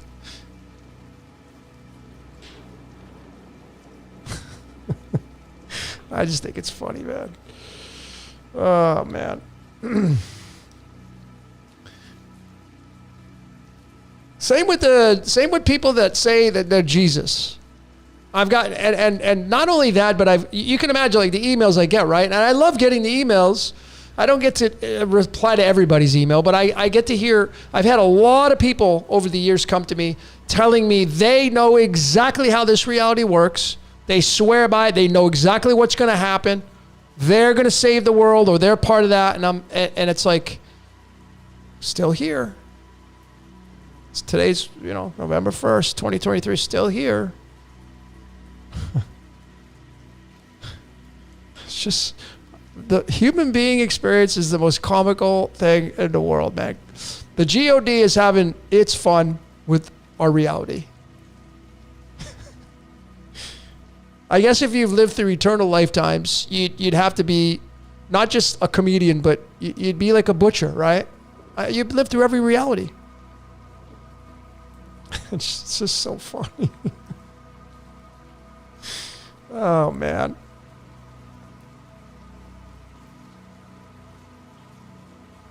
Yeah, it is narcissism. I think everybody's a narcissist. I believe every single one of us, including myself, we all have narcissism in us. Except for you, I know. You're like, no, I don't have any narcissism. You, of course you do. Everybody's bipolar. Everybody has narcissism in them. We've played the characters throughout your life.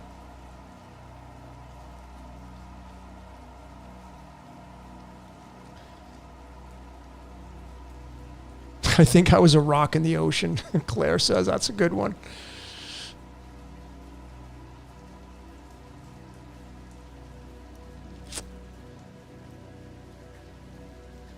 Folks, let me show you.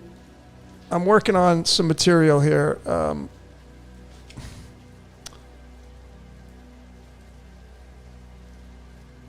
Let me show you what the word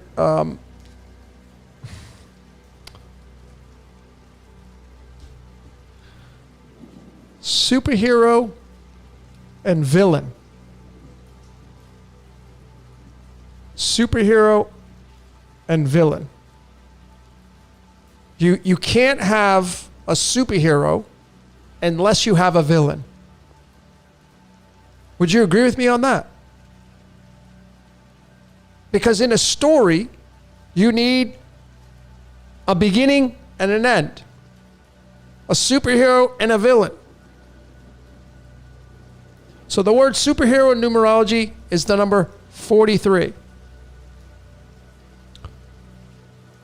This card right here.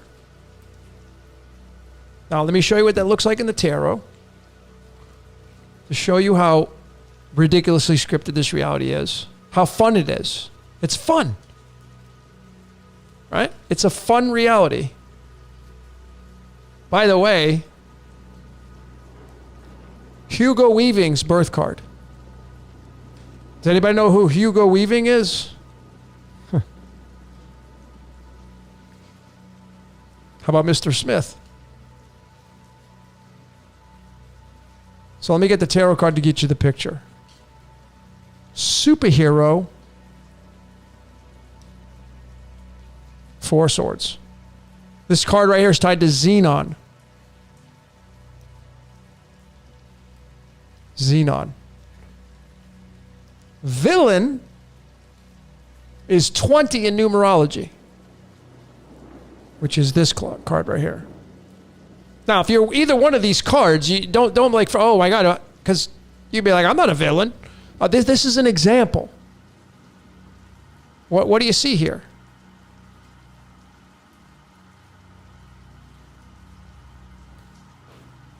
Superhero and villain. What do you see there? Superhero is the 4 of spades. Villain is the 7 of clubs. What do you see there? 47. Guess what the word scripted reality equals? 47.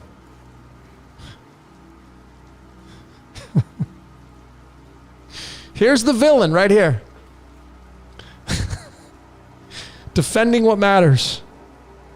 This is the villain. And here's the superhero. Here I come to save the day.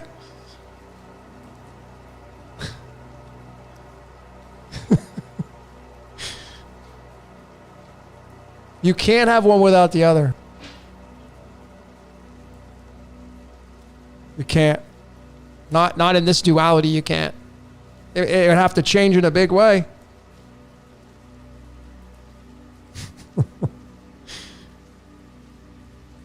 Technetium and calcium in alchemy. Technetium meaning artificial. Superhero maybe meaning artificial. Maybe we're living inside of a computer system.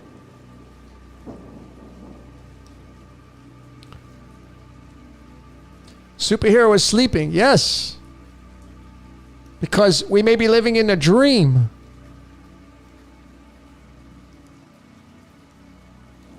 When you're in a dream, life is but a dream. Are we just dreaming?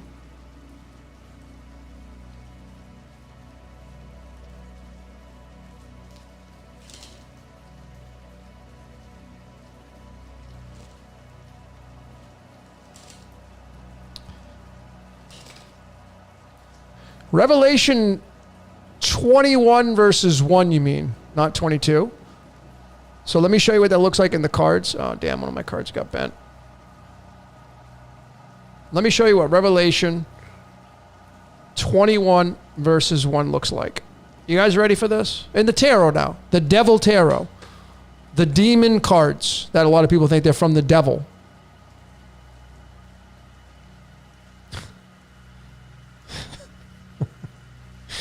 Oh man, this reality.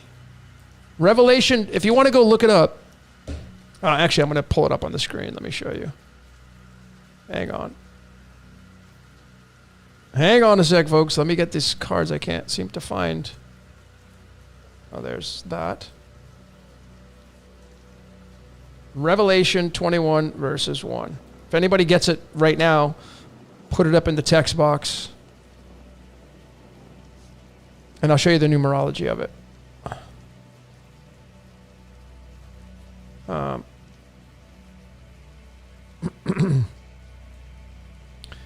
Okay, I can't seem to find the card here. Am I missing it now? Oh, there it is. Okay. So Revelation 21 verses 1. Let me get this for you. Wow. Why is that skipping like that? Okay, here we go. Which I covered this.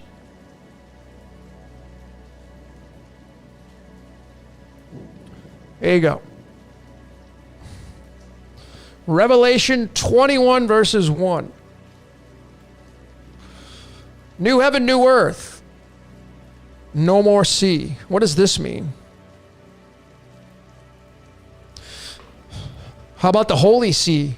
Is the church going to be done away with? No more sea. Well, the sea definitely pertains or can pertain to Pisces, because Pisces is the fish. And since Jesus says, follow him into a house with a man bearing a pitcher of water, it means you're leaving the sea.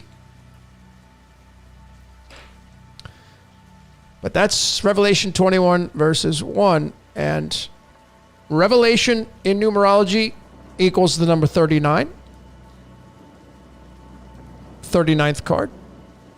Celebration. Yeah, because the end is just the beginning. Okay? The Three of Cups. Card 39. This represents Revelation. And then we have chapter 21. There will be a new heaven and a new world. The world card.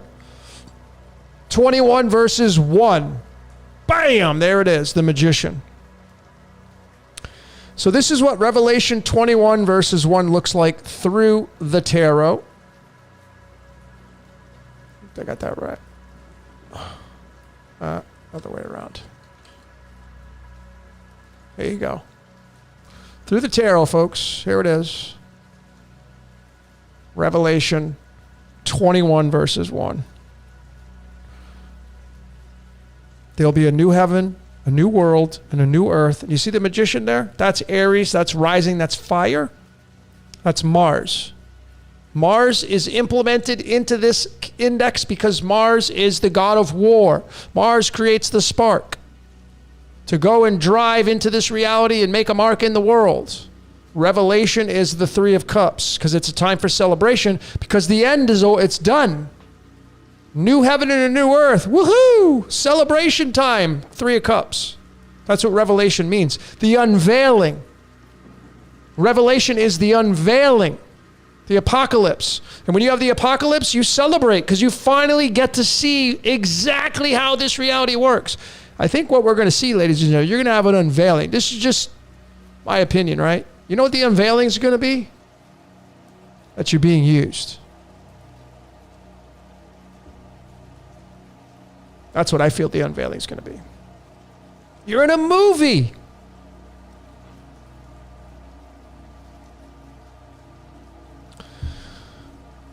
I mean, you know that song,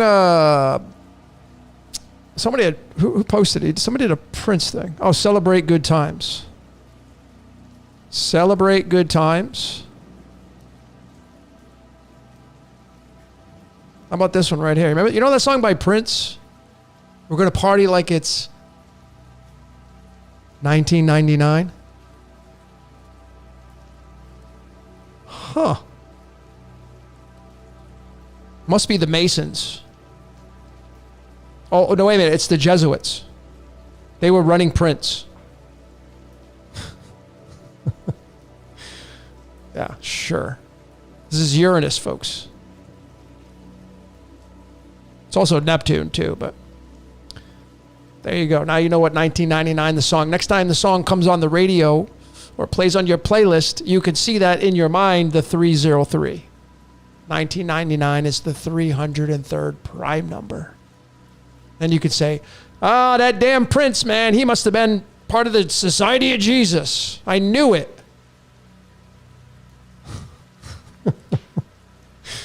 Oh, man.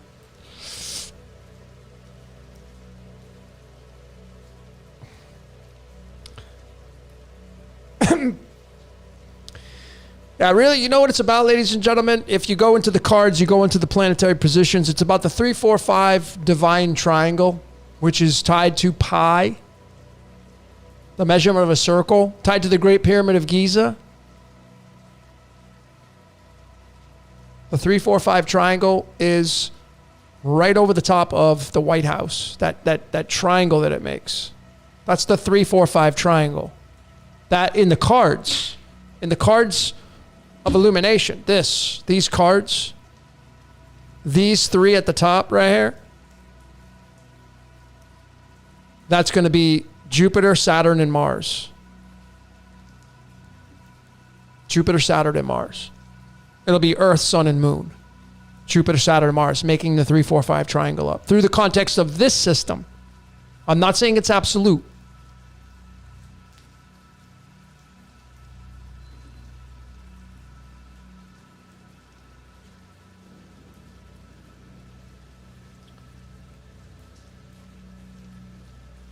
"99 Luft balloons go by," Claire Louise.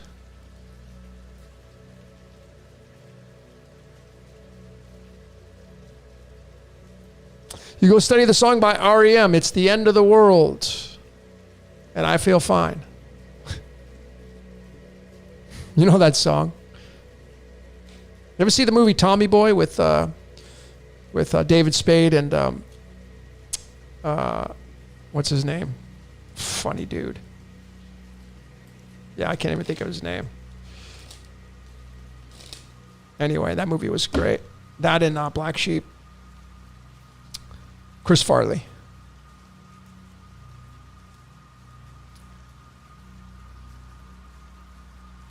Wasn't Prince a JW? He was at one time. He was also, I was reading it. I don't know if this is true, but I think he was also a Seventh-day Adventist, I think. But yes, he claimed himself to be a JW at one time.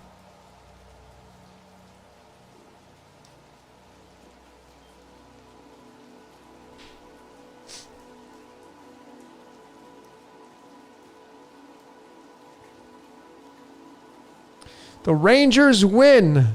Got a baseball fan in the house.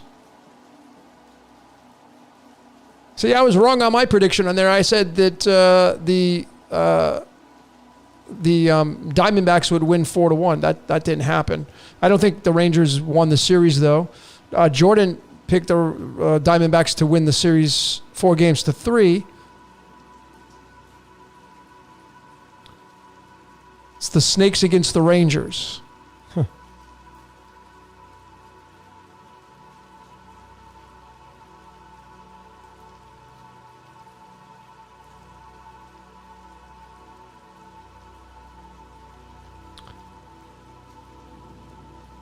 Miami Martin says, "My girl thinks you're crazy." I am crazy. She's right. Tell her thank you for getting me figured out. Oh, man.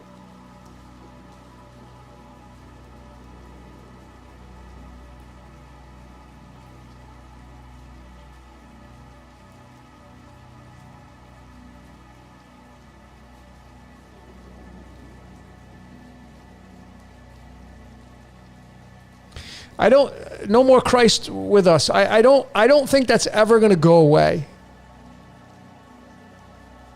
Because it has so much to do with the biology of the body, the 33 steps, the 33 vertebrae. It has everything to do with Santa Claus going down the chimney, which is the spinal cord, the colostrum. I don't know if these concepts will ever go away. Maybe, though. Maybe.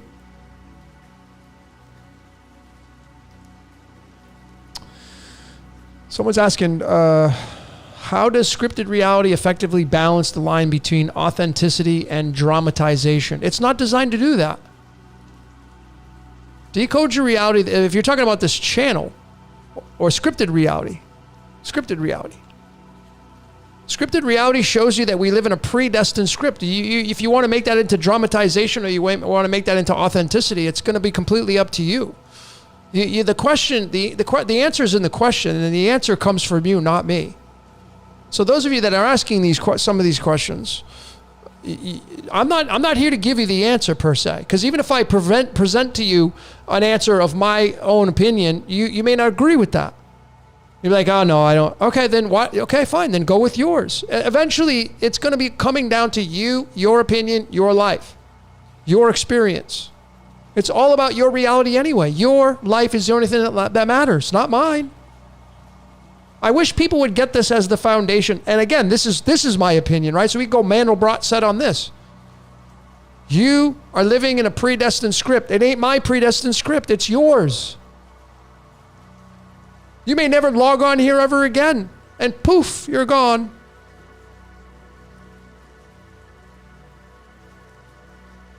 Your life is the only life that matters, not mine. It's a solo journey. As I put on the screen, life's a solo journey, as is death. You do it alone.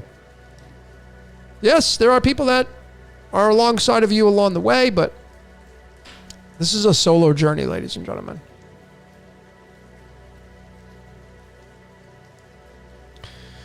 Flip Mode's asking about, can I talk about the movie powered by light, the light game? Of course. So right now, you're seeing me on the screen. How am I being projected onto the screen?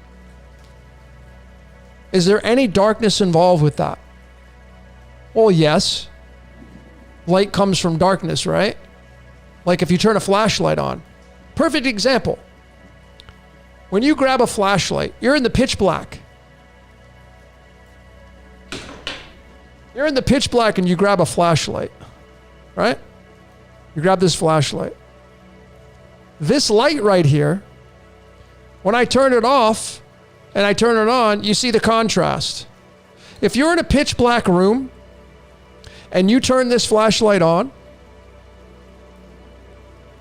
it's now what is it shining on? What is the light shining on to show you something? Am I light? Human beings are nothing. They're not light at all. There is no light about you. You are physicality. That's why if you shine, I would be if you're light, people say I'm a light worker. No, you work in the light. There's nothing light about you. When I shine this light on me right here, this spotlight right here, if I was white, you wouldn't even see me. It would go right through me. So the whole aspect of light is when you take this is a source of light, and it's black right now. There's nothing coming out of that. This is the black sun. When you turn it on, now it has the light. And when it shines on something, it now shines on something black. Now I know my shirt's black, but like if I take this card and I shine it on the card, right? Now it's shining on a physical object. This is black. This is matter.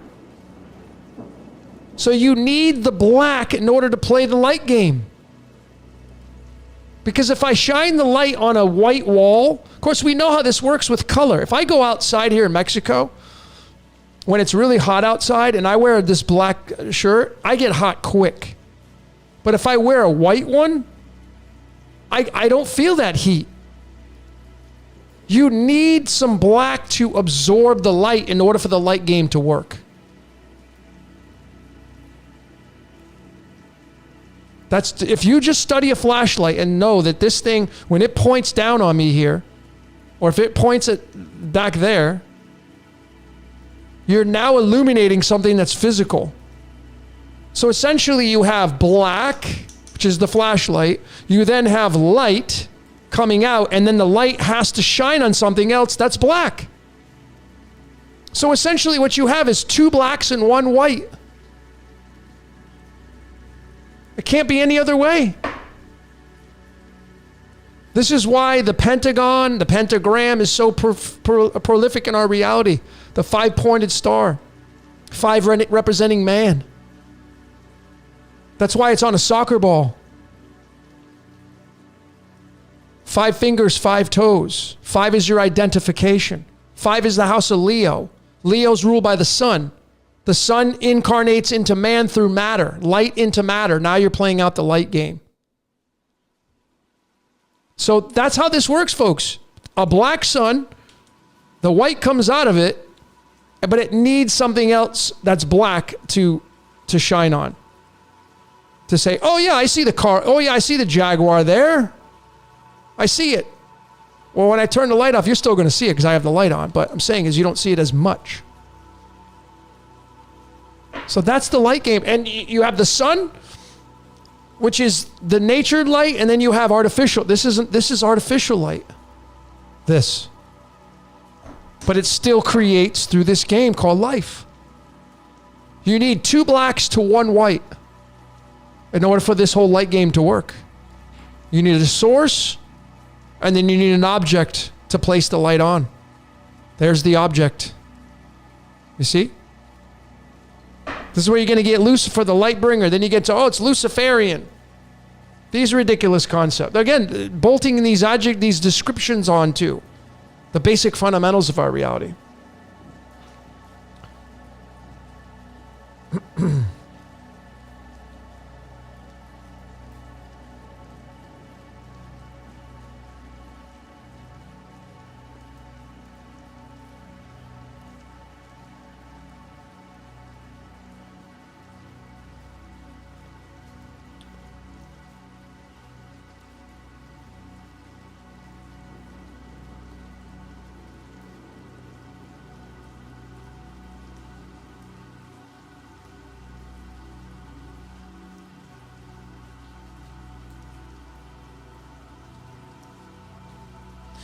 So Lauren asked the question, atoms are mostly empty and we're made of them. So aren't you scripted to wear your white shirt though? Well, again, ladies and gentlemen, we're here to experience this reality and if we all agree that you're being used, and those of you that are not on board that's totally fine. But let's just hypothetically say that you're being used, everybody here is being used as an individual to experience reality through. So whatever created this reality uses you as an instrument to experience its reality through your 2 eyes. This is iridium, by the way, which I already showed, through the vampire, which is your brain, which is the thalamus.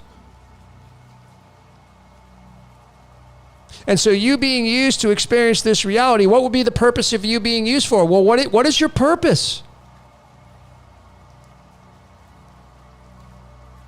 You think just because you're not even if you don't have a high prolific code, if you were to rate your code, like if you were to rate your life, if you were to rate your life based upon the experiences and what you do for a living, and you would say, how important is your life? Let's just use some of you, those of you that are parents. Well, I'm a mom. And maybe your job is just like, you're not crazy about your job, but you got a freaking kid, man. You pumped out a kid. And I have said this many times. I'll say it again. What if your kid grows up to save the world? Then you could kick back and say, damn, that's my kid. I did that. Maybe you incarnated to pump out that kid to save the world, and that was your job.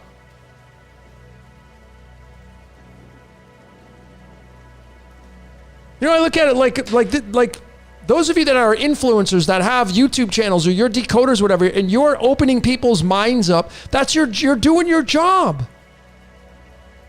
That's what you're doing. And the payoff you get is you're going to get people saying, oh yeah, you're going to get the payoff is people giving you feedback. And then the way it makes you feel. How does it make you feel? What you do in life, how does it make you feel? How do you feel about that? See, if you're doing something that you don't feel good about, then why are you doing it? Well, I know what it is. So people say, well, I need the money. Okay, I get that. But chip away at what you're designed to. Folks, we're moving into the I know thyself age, man. The I know thyself age. I'm confident this is the age we're moved into. And the I know thyself age is about knowing your cosmic code to the highest level.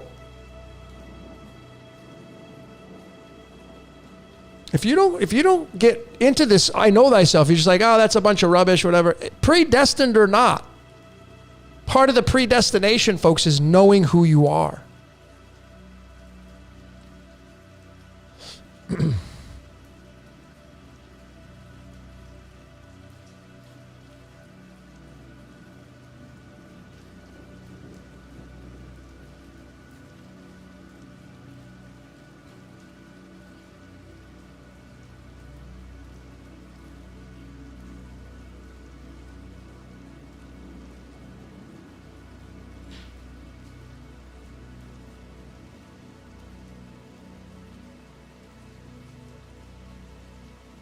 Let me show you a pretty interesting concept here through the tarot. Because these organizations are big, right? I want to show you.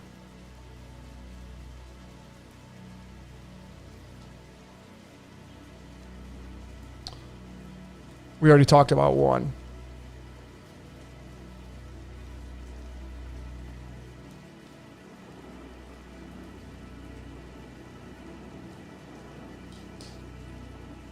Okay, so here we go. You ready?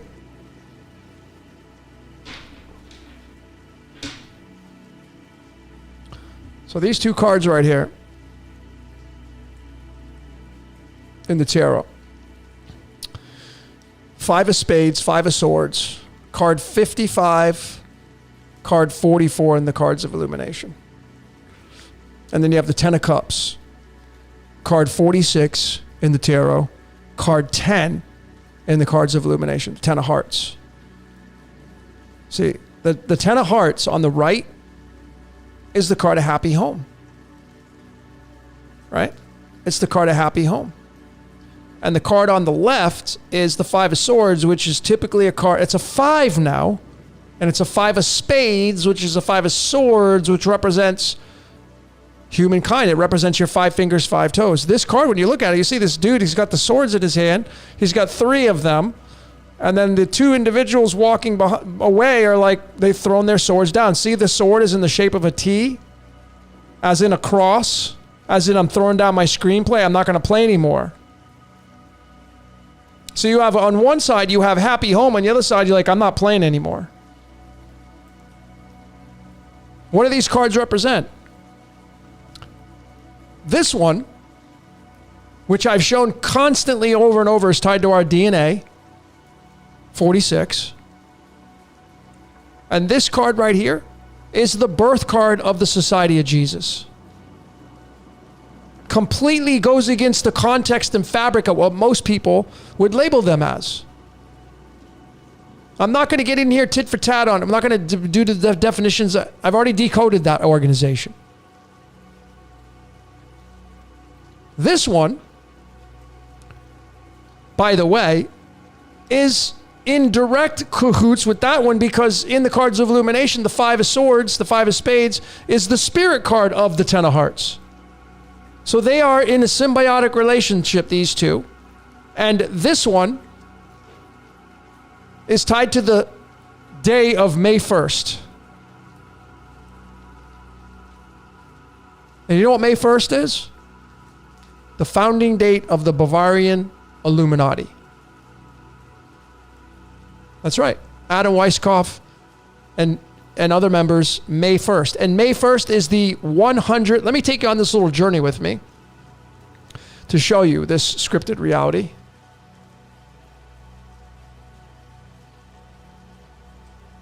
May 1st.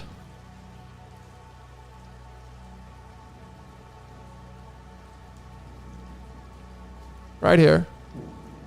And this is all I can go by. I'm not going to say this is absolutely 1,000% true. But this guy, and his name's Adam. Adam. Atom. Adam. Illuminati. May 1st. Okay? May 1st. Where's my... Hang on a minute. Why do I not have that? Hold on a sec, folks.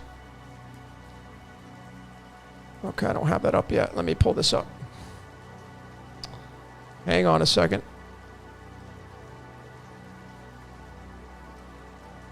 Here we go. Okay.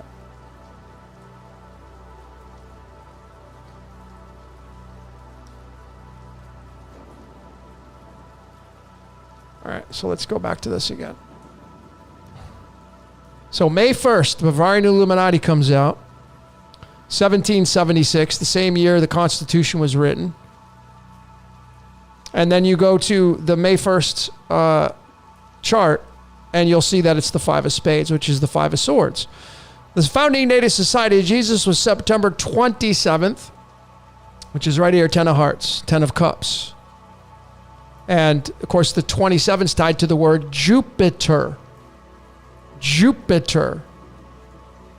Tied to currency, Jupiter, right? So, when you go to the boilerplate chart for the cards, the 10 of Hearts is right here, and the Five of Spades is in that same spot there. See that? Right there. So we have Illuminati, Society of Jesus. Now, if I do it the other way, if I do the 10 of Hearts here, Society of Jesus, we come over here, we have the Jack of Clubs. This is card 24. That's Jesus. Society of Jesus. Hello, it's right there. Jack of Clubs. This is card 24. Jesus equals 24 in the original numerology. So you have Society of Jesus and Jesus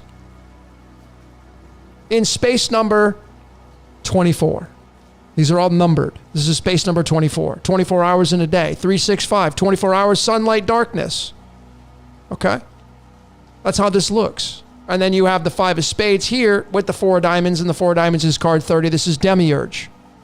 Four of Diamonds is the 30th card in the deck. That's scripted. The word scripted is 30.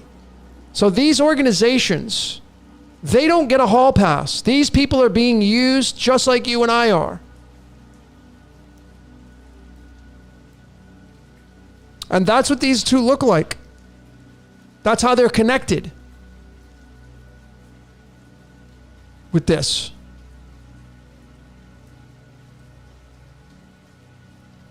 Even if you want to look at another layer, I'm going to show you another layer of decoding here. We're going to go to Vatican City. And this thing, of course, in 1929 is when they officially broke free. Okay? But what I'm going to do now is I'm going to go to the coordinates right here. These are big time layers to our reality to show you how to figure it out. 41 degrees north, 12 degrees east. What is 41 and 12? 53. What's 53 on the periodic table? I am that I am. It's the I, folks. 53. Yeshua in numerology equals 53. What do you think the Vatican promotes? Jesus. Yeshua. You know, these guys right here, it's just a Judaic society. They are in cahoots with Judaism. And I'm not saying anything bad. I'm just making a statement. They're in cahoots with Israel. Just making the statement. Don't care. I'm not labeling it beyond that. But this means iodine. I am that I am. And the only celestial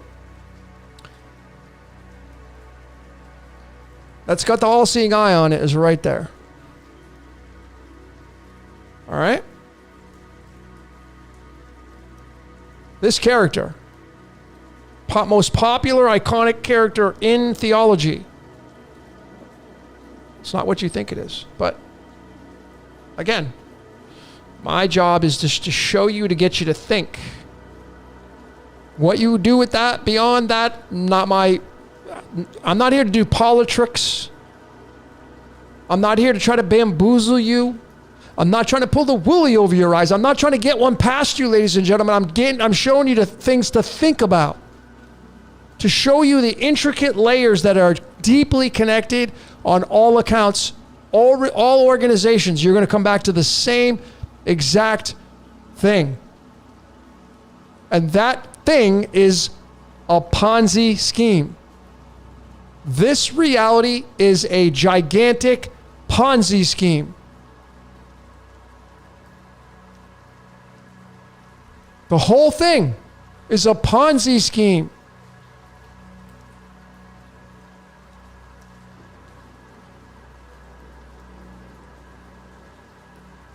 And I'm going to show you what it leads to. You know what it's going to lead to? This. This is the 53rd card in the deck. Ponzi scheme is 53. This is what it leads to. Heartbreak. Death. It's all owned by the same boss, folks. The whole thing is a Ponzi scheme.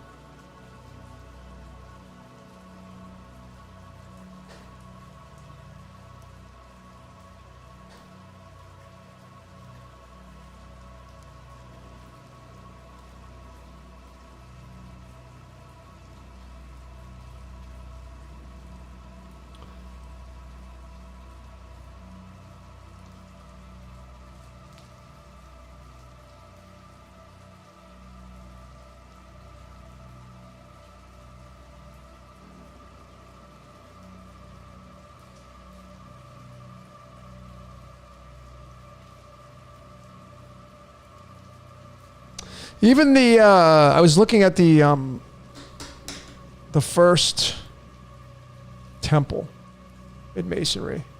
The address, I think, is 1733. Let me just double check on this, just to show you the scripted reality. Yeah. Washington, D.C.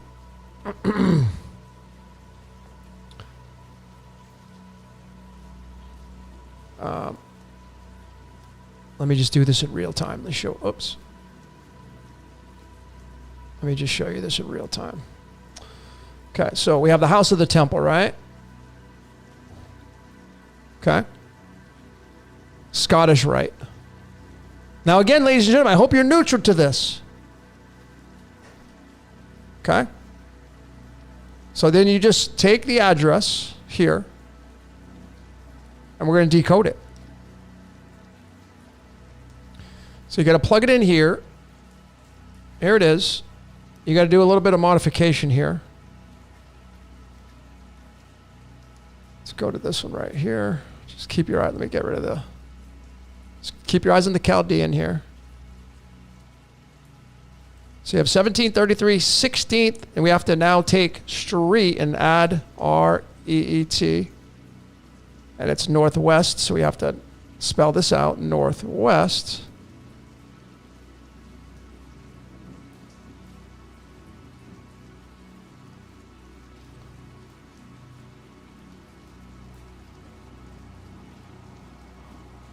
Oh, that was it. Oh, it was DC. Hold on. And that's 209, and that's going to be, there you go, 152. Right? 1733. I'm going to start with this. 1733. See, if you're as a decoder, what do you do with this? What do you do with the address you're living at? Is it a prime number? Abso-friggin-lutely it is. So this place, the address that's chosen is 1733. It's 16th Street. That's a no-brainer because that's tied to the word Lord. But it's a prime number. The 270th prime number, by the way. Then we go to the periodic table. What has got the 270? Borium. Borium, and it's 107. Is 107 a prime number? Absolutely. 28th prime number. Then you go to 28. What's 28? Nickel. Otherwise known as devil's copper.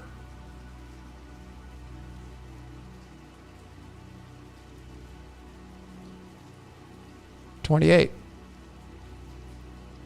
You see? 152. Go to the periodic table. What's the 152? 63 or 64. It's going to be either one of these. This is the europium. 151.964. It's going to round up. It's going to be isotope 152. Where do you think all the whole Scottish Rite Freemasonry came from? Europe. 6-3 is 9. See, this is how you figure out how these organizations are playing out through this reality. Even the date. There's the 531. How many fish did the Christ catch? 153. That's the measurement of the Vesica Pisces right there on the date. See? May 31st, you just go to the cards of illumination, you find out what card it is. May 31st, Ace of Clubs. This is card number 14. 14's tied to the word time. 14's tied to the word God. And the Ace of Clubs through the tarot. Abracadabra. 23 is tied to the word blood, crown, and history. 23 is the royal star of the lion in numerology. The luckiest number in the numerology caverns. This is the Hollywood card. I showed that in my Hollywood Decoded. This is the Harry Potter wand right here. And on top of that, this Ace of Clubs is in bed with the Two of Hearts. These two form a symbiotic relationship. Right now, the current Pope, Pope Francis, this is his two birth cards right here. You don't think we're at the end of a cycle here, folks, coming up? This right here, the Pope Francis, he's got Abracadabra, but then he's got this card right here tied to him as well, his spirit card, Two of Cups. The Two of Cups is contracts, making a new covenant, making a new contract. Notice it's the 38th card in the deck, and then I just go right back to the address here, and you'll see that the latitude coordinates for Washington, D.C., 38 degrees north. Contracts. 77 is iridium. 77 is tied to you're being used. Iridium, iris. Okay? That's how you properly decode all this kind of stuff. And on my methodology anyway. On the fly, easy peasy, right?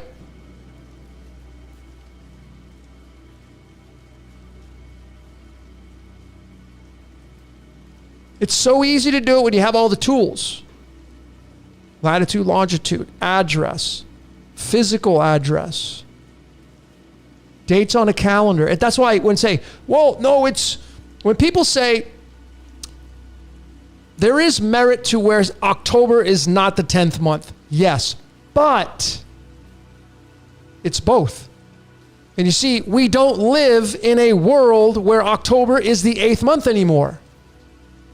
So in the now moment, which is the only moment that matters, it doesn't matter about 100 years ago, 1,000 years ago. What matters is right now, and right now, October is the 10th month.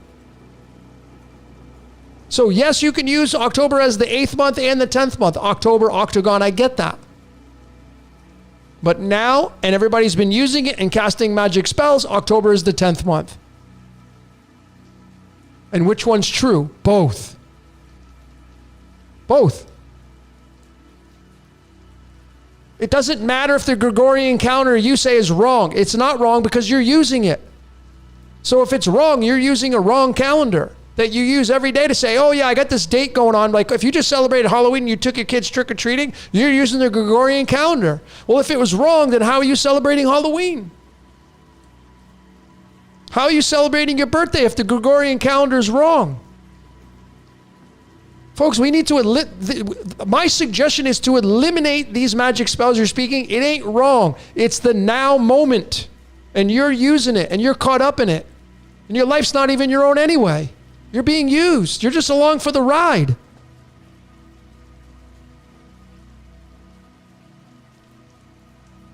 So when somebody says the Gregorian calendar is not accurate, that's a foolish statement. That's my opinion.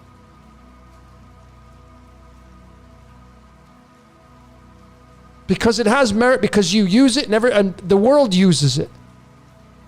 And it moved to 300, we used to be 360 days. Now it's 365. What happened?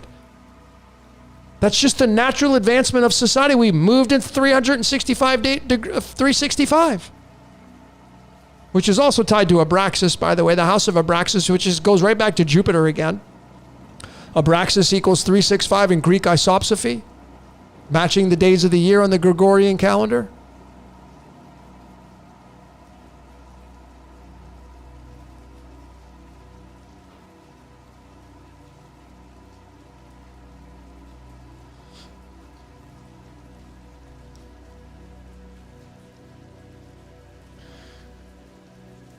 So, ladies and gentlemen,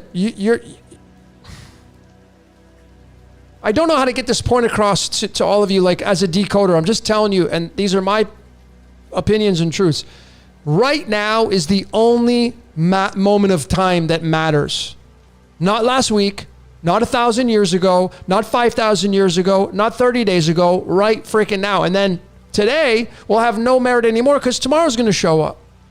And now you got a different set of circumstances you got to deal with.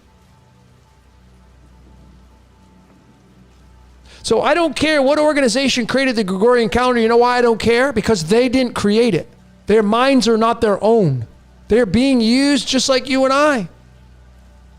Whatever it is that is utilizing mankind as an instrument to create reality through, that is what you should be paying attention to.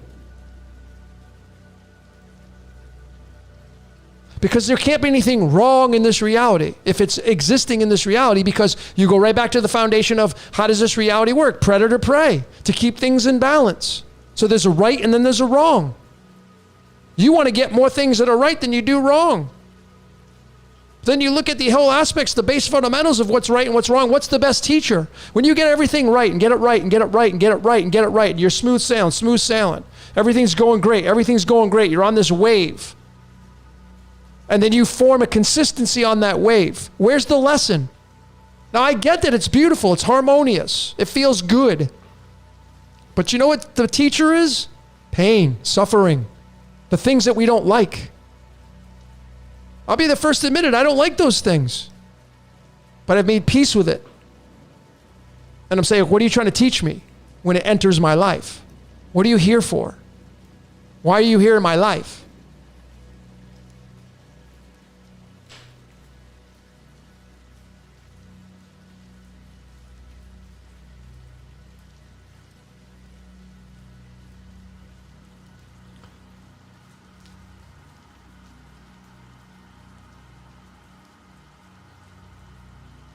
I think the word, if I'm not mistaken, let me just double check.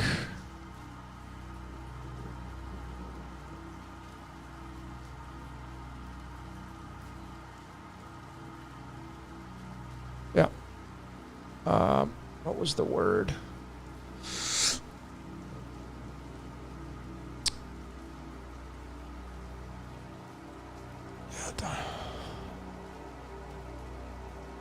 Let me show you what the future looks like.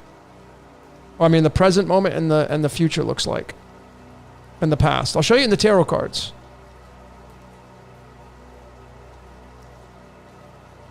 Past.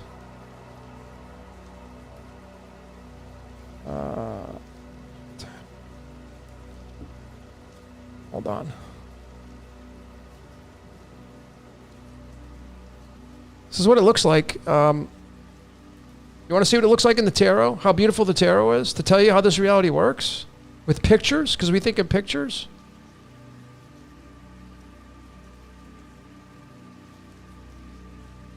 Of course, I can't find them.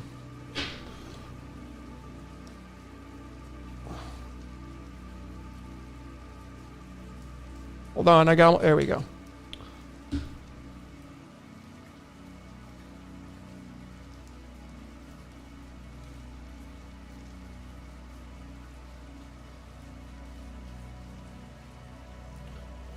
Okay, there we go. Past, present, future. 79. Go to the periodic table. What's 79? Gold. What is the gold? The sun. Aurum. Gold. Past, present, future. Past is 16. Present is 32. Future is 31. What do these look like in the tarot? Past. Because the past always finalizes itself with an ending.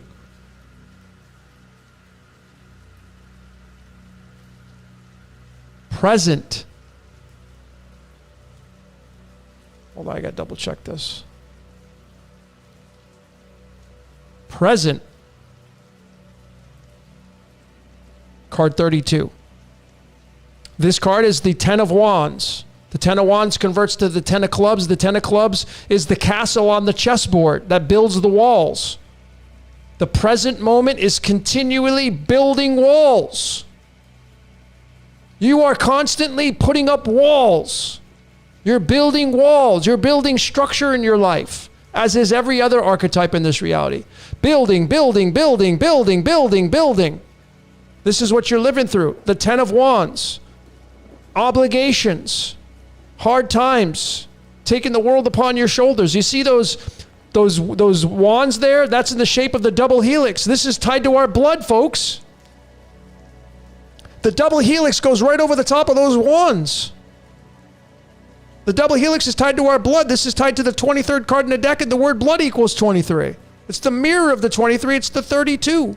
32 is the degrees at which water turns from a liquid to a solid, telling you that you're in duality, you're in physicality, you're in matter now, and you got obligations, and it's challenging. So you have the past, explosions, finishing off things, and it leads to this. Building, building, building, building. Castle walls. And then what's the future card? The Wounded Warrior. And it never ends, folks. This card right here, by the way, which I have coming out on my Khufu Decoded, it will be exclusively for Patreon members. This card, tied to the Great Pyramid of Giza. You know where this card sits? At the base of the pyramid. This card represents the underworld. This card, if you have the 9 of Clubs as your birth card, one of the gifts you got as a 9 of Clubs is a high degree of intelligence. But it comes with a price tag because you're a wounded warrior. Maybe many lifetimes, like in that context. This card represents the entities under the ground that have been there probably for thousands of years. Through many lifetimes, many battles, the future. It never ends, folks, ever. It becomes this trio through numerology and the tarot right there. There's past, I should put them in the other order. Past, present, and future. There you go. And the tarot. That's what it looks like. And it never ends. The end is just the beginning. I had a decode on my Patreon. The end and the beginning. It's a constant cycle. It never ends. It continually goes on and on and on and on and on and on. It just changes through different cycles.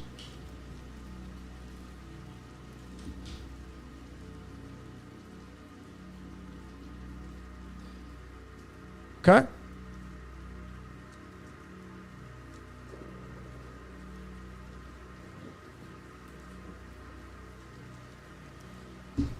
All right.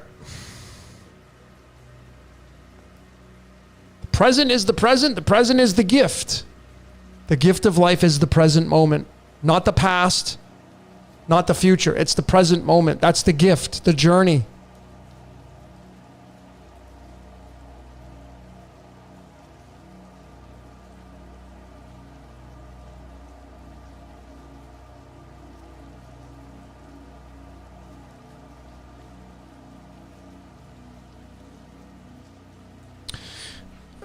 Folks, if you want to see, let me see.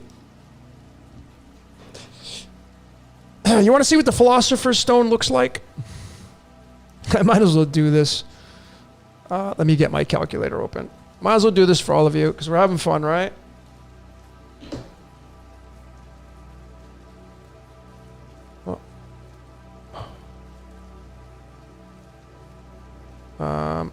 Where am I going to put this? Hold on.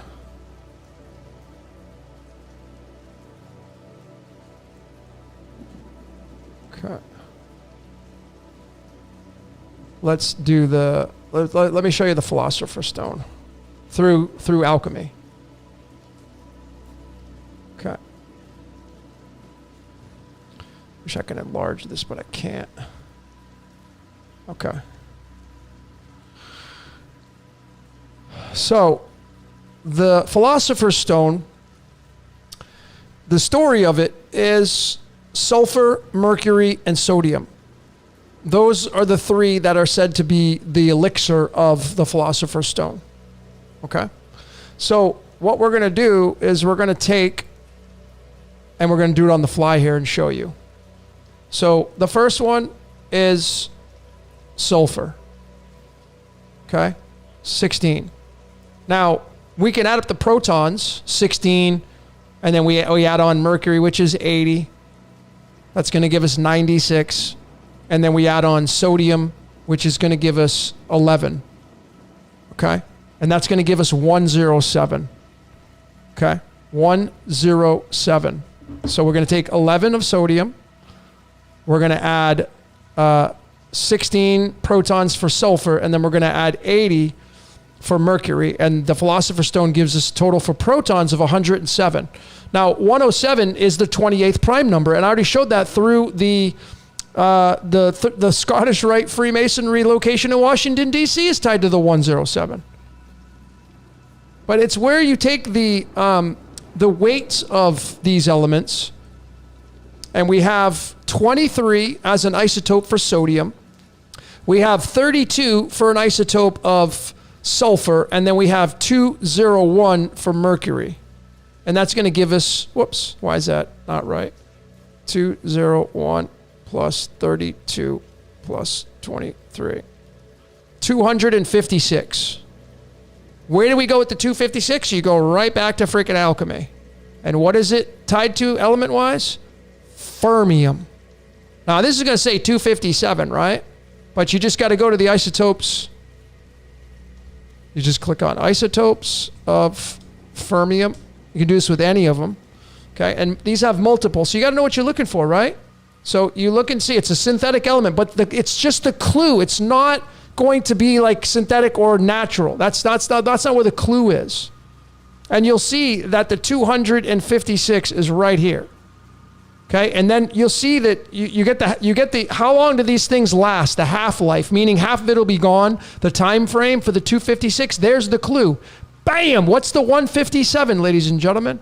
It's tied to this element right here. God element, gadolinium.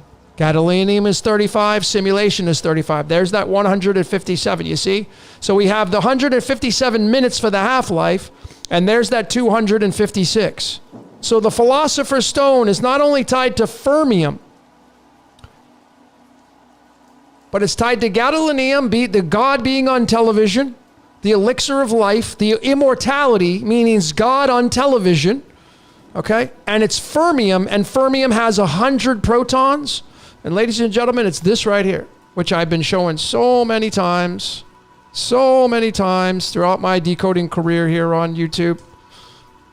This show right here. On and on and on. It's heaven and hell. It's the 100. And just like that, you now have the Philosopher's Stone and the meaning behind it through mainstream, through numbers, and through alchemy. It reigns people. See, this reality needs players.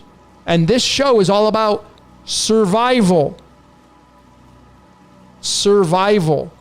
And if you go type in survival here, you'll see that it's a 28. And if you go back here, 107 is the 28th prime number. And remember what sulfur, mercury, and sodium added up to. 107. It's this. This is the Philosopher's Stone meaning right here, folks. Survival. Okay? It's immortality. It's spirit into matter over and over and over and over and over. It never stops. Ever. Okay? All right. That was a big bomb, but a fun one, right? That's my version of Philosopher's Stone, which I haven't even done a decode on. That was just straight up right out of the box showing you, which I showed it on my prison planet, I think, one of them. 107, 28th prime number. 107 tied to borium. 107 tied to the temple, the Scottish Rite Freemasonry Temple in Washington, D.C. So do you think that organization kind of knows a thing or two about how this reality works? Instead of looking at it like, oh, they're this and they're that, and I get all that. But maybe, just maybe, they have just a little bit of knowledge. Maybe, just maybe, they have a little bit of something you don't have. See, if we start to look at it that way, we can remove the negativity and look at the credentials of what's pertinent and what's important in our reality. So funny, people just like, oh, there it is. See, like, people can ask me, are you a Mason, Logan? No, I'm not. I used to have a brick background, and some people say, oh, there it is. I saw the brick background. He must be a Mason. What a shill. Yeah, my parents live in a brick house. They really do. They don't even know what Masonry is. But they're Masons because they live in a brick house. So dumb. People are just ridiculous. Myself included, because I used to be that way. So I'm not immune to this stuff. Sometimes I'm pretty dumb and ridiculous.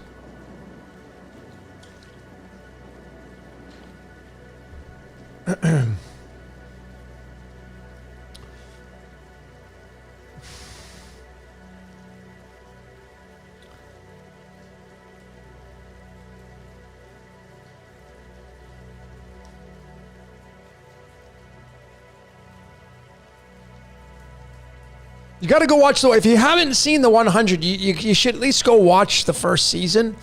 I'm like slowly going through it again. I'm like on season 4 or something like that. Like if I get an itch, I'll watch it. Every time I watch it, I get nuggets. That the show is talking about swallowing the pill and going to the city of light where you'll feel no pain.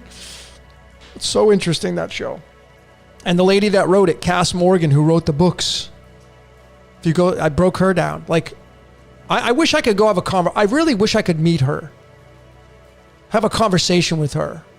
Like, what made you come up with these ideas? You know what she's going to tell me? Well, I just thought of them. Yeah, because it's not you thinking of it. Ah, man.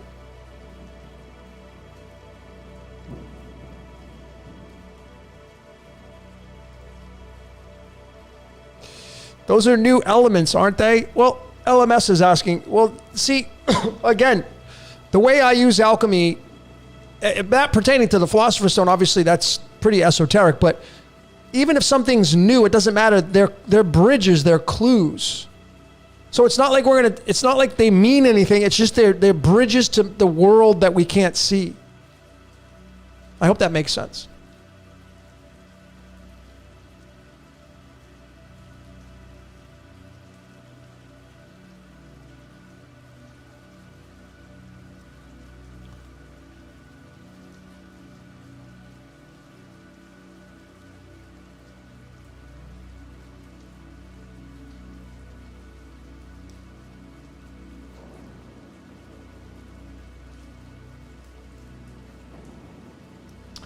I do have a Twitter, Daniel, but I don't really use it. So I guess my answer would be no. I mean, I try to simplify my life. YouTube and Facebook and I do have the Telegram group, which I don't even really, I'm not really super active in that. Big shout out to everyone. We almost got 1,000 members in there, which is amazing. But, you know, I try to keep my life simple, and I could add on all this and TikTok. People are like, you're on TikTok. No, it's like, I'm trying to simplify my life. And then you have all these additional things you can bolt on. And then it gets complicated. It can get complicated.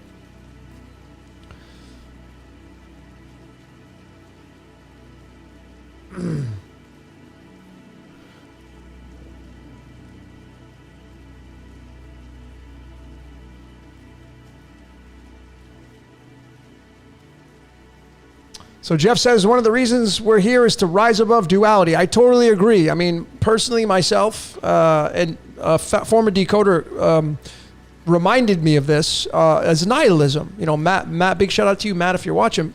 Nihilism. Nihilism. Let me just take you on this little journey here of nihilism.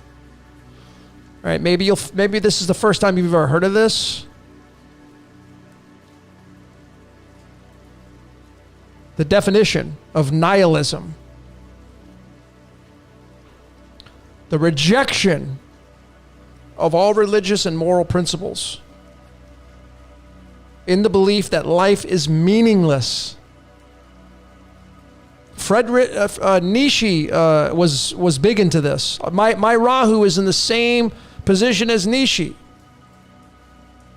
That doesn't even mean anything, but I'm just telling you. Okay, so that's it's, you know, this is nirvana, folks.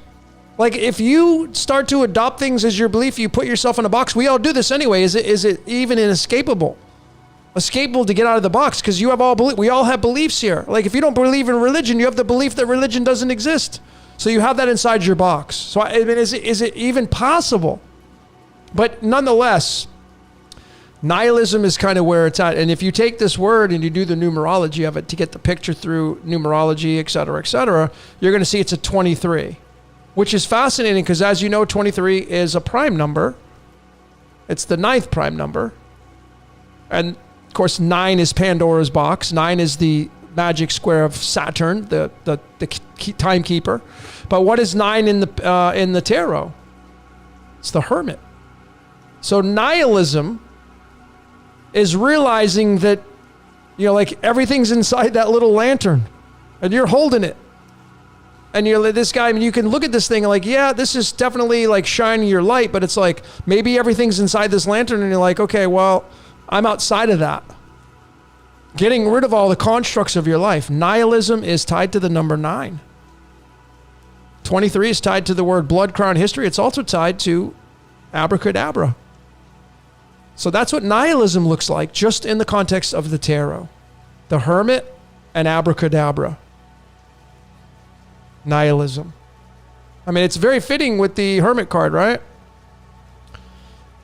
Getting rid of all the beliefs. That's how you attain nirvana. Not being weighed down by beliefs. Like, how do you fit God? That word's so vanilla. I don't even think you could even use, my opinion is you can't even use that to describe what created this reality. You can't, it's nameless. Once you name it, you put it in a box. That's why I'm more like, people say, I'm more agnostic, not because it's like you can't prove or you can't disprove. You're at a standstill.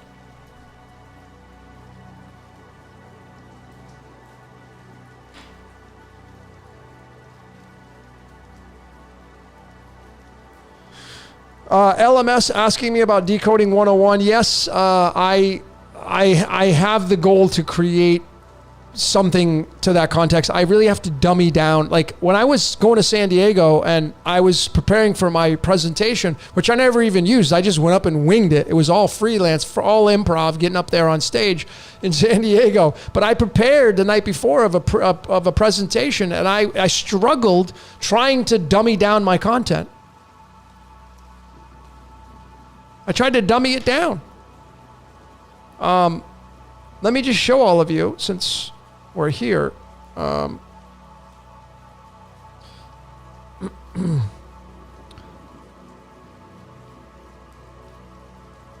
Let's see.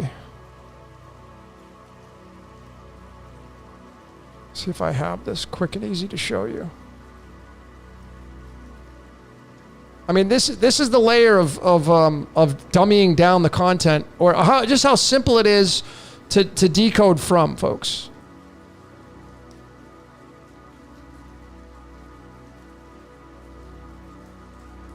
Okay, you see this right here? This is what I was going to start with on my preview in San Diego. Right? And I've done this before on decoding the methodology that I use. You know, and obviously starting here, we start with the word astrology. And astrology, if you do the etymology of it, it means your script. Okay? Obviously the stars. But you can see how it leads to Christianity. And it leads to the coordinates of Bethlehem, where Jesus' birth city was told about. 31, there it is, the connection. And then when you go 31 digits into the string of the golden ratio, you get 162, and that's the 66 element called dysprosium. And if you add 31 and 35 up at Bethlehem, it's going to give you 66. So when you look at this methodology, see how easy it is, but see how complex it is? That's why astrology is the Bible and the Bible is astrology. And there's no separation on that. None. And then you bring in the golden ratio, which is a mathematical equation. You bring alchemy, which is kind of how this reality works as well. And you can see, and dysprosia means hard to get. That's what it means. Hard to get. This 65 is tied to Lucifer. Son of the morning in Hebrew, where it originated from, is 65. The rising of the sun is tied to the Christ in Aries. This is where I was going to start. And then I had a whole bunch of other slides. All these right here.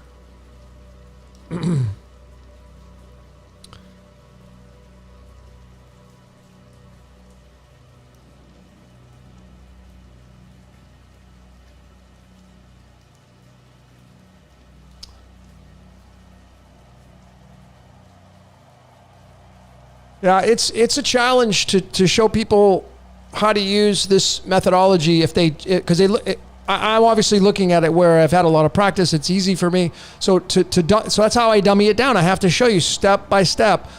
All you have to do is connect these different modalities together and you'll see a scripted reality. And again, how important is latitude, longitude? Very important. X marks the spot. How important is numerology? Very, because it's the science of numbers through the spoken word and the magic spells we speak. How important is alchemy? Very, because these elements are pretty much, a lot of them are inside of our body. And if they're not inside of our body, they're made through nuclear explosions, which are part of our reality. How important is the tarot? Very. You know, when you look at I just showed you this. Let me show it to you again.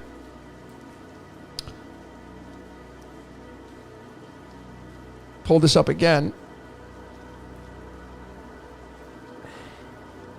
When you look at this, astrology 31, Christianity 31. Well, where do you go with the cards of illumination and the tarot and all that kind of stuff? Well, you go to here and you can pull up the 31st card in the deck. This is Christianity right here. The wounded warrior. This is tied to the future. It never ends. Religion probably will never end. That's what it means. What does religion mean? Religion, to do it again and again and again and again. Repeat, redo, reincarnate, religion. And then if you go into the cards of illumination, it's the 5 of diamonds. It's going to be this card. This is what Christianity looks like. That's why it's got a church right on it. 31 is the 5 of diamonds. This is converts to the 5 of pentacles. There's the church, Christianity. Wow, how about that? What a humdinger this is. The contrast is these people are out in the cold and the Savior's the church. That's what this is telling you. And it's the 69, which is the yin yang, which is duality. There it is. Bam! Right there. It's as simple as you can get. It's about as simple as you can get right there. 31. Christianity, astrology. Telling you, folks. It's all there.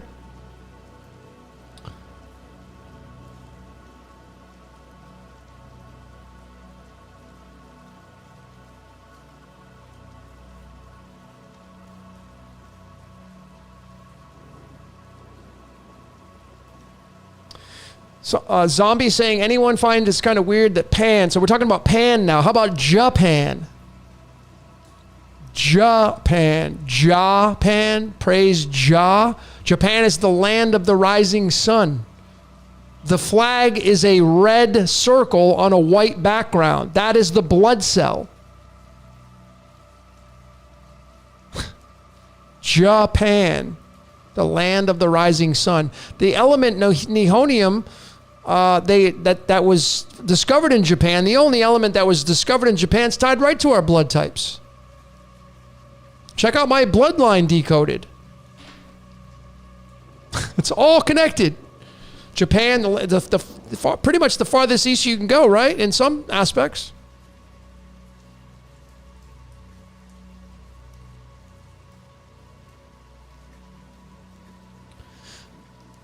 Yep, my number 4 decoded. Check that out. 4 blood types.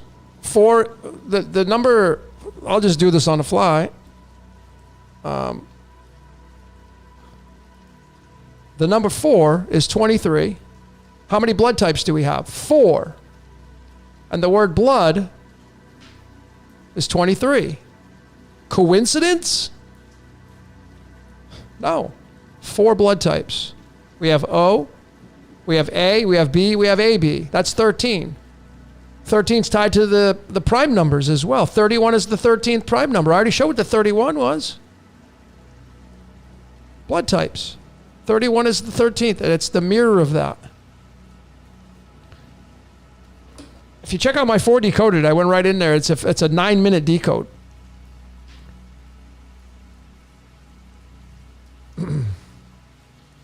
(113) is the 30th prime number. 30 is tied to role play. 311 is the 64th prime number, tied to the God.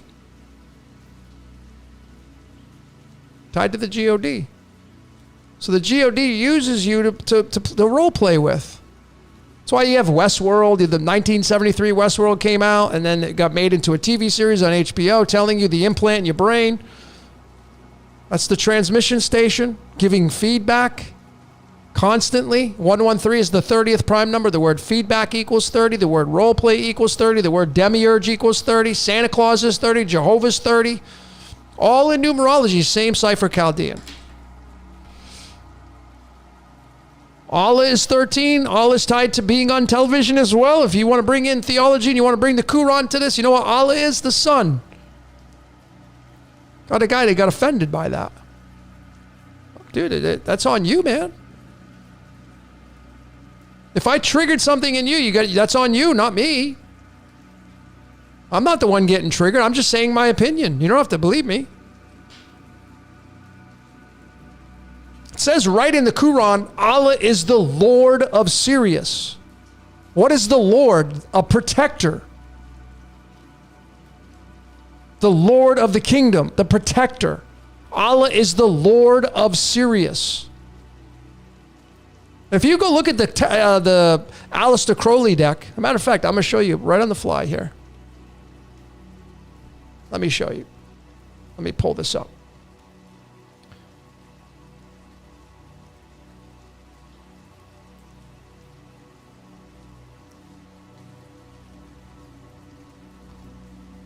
If you pull up the Crowley deck, there it is.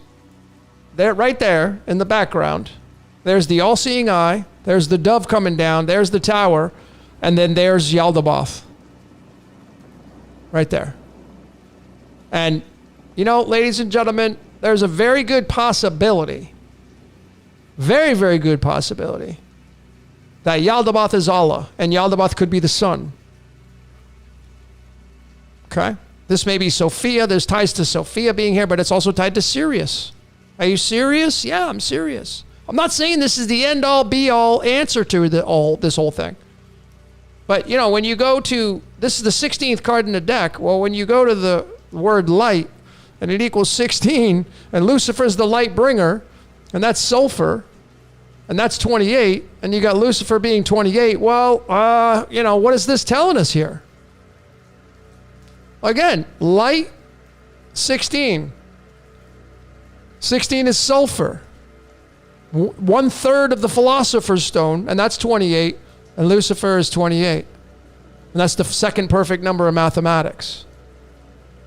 Something to this here. Remember, this word is a Latin word. It's Latin. It's not even the original spelling is this, if you correlate it to Isaiah 14 verses 12. It's halo. 12, which becomes the 3. 3 is 21.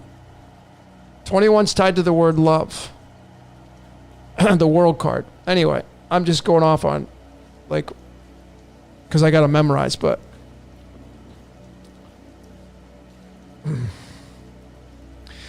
Love My Monsters, you're asking me about numbers that you're seeing. I get this a lot from people. I just couldn't give you an answer because it's specifically being designed to show you the code. So it could have so many different meanings to it, and I would be irresponsible to give you an answer to try to think that I know what it is and what it means in your life, because I don't. I would have to study your code up and down, left and right, look at all your chart to figure it out, and then I may not even still have an answer for you. You got to start taking notes of the patterns that you find in your life with these numbers that are attached to them. Everything's a code, ladies and gentlemen. When you plug in your phone, those of you that go to bed at night and you plug in your phone, and you see a percentage of the battery pop up there, that's a message for you. If a song pops in your head, that's a message for you. If you see something on a billboard, that's a message for you. A license plate, that's a message for you. Messages constantly being pumped out to you. But you see, life is a vampire. And it's going to get you, and it confuses you because it blinds you from the messages because life sucks out of you. Got to pick up the kids, got to walk the dog, got to get dog food. Oh shit, I got to make dinner. Oh, I got to help the kid with the homework. I said, when do you have time to pay attention to the code around you? It's tough.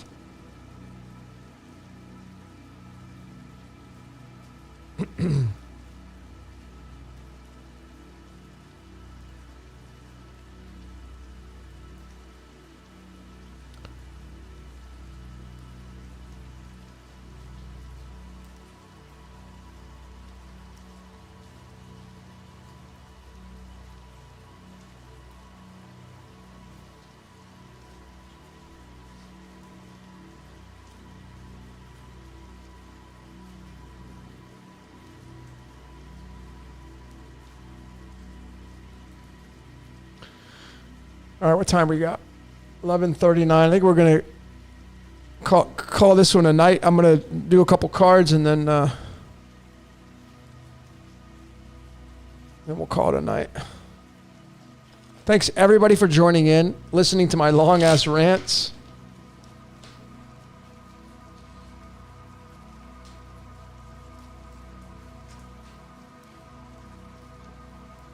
Shuffle these cards and then...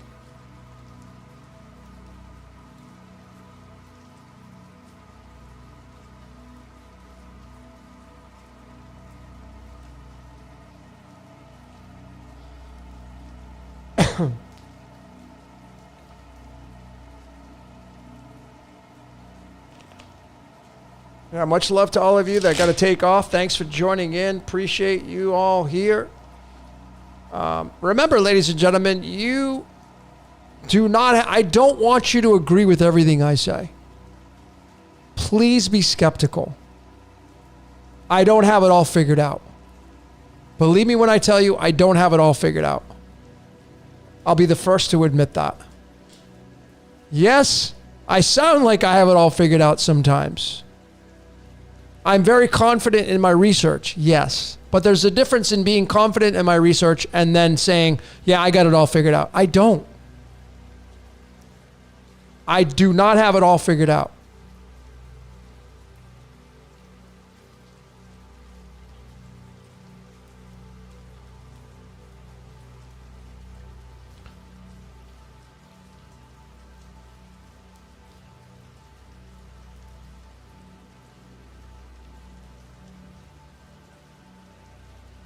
Just almost finished shuffling these, and then we'll get some cards out.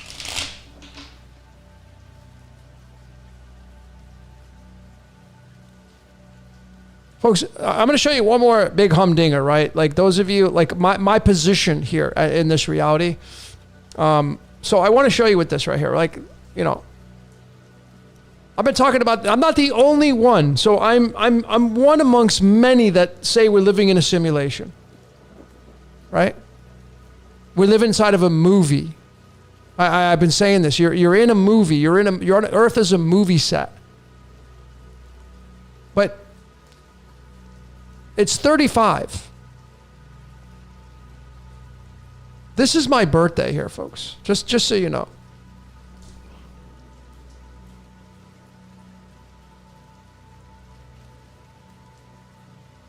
February 4th.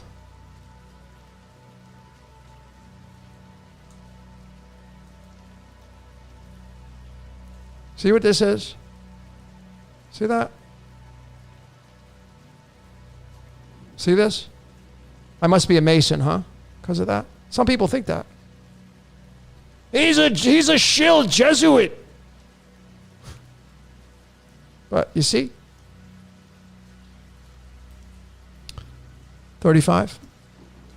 Right? 35. And my birth card through the tarot to get you the picture is this one. It's my birth card. This one is my ego card. This one Oh, I'm sorry. This one is my spirit card. King of Wands. 36. 36 is operating system.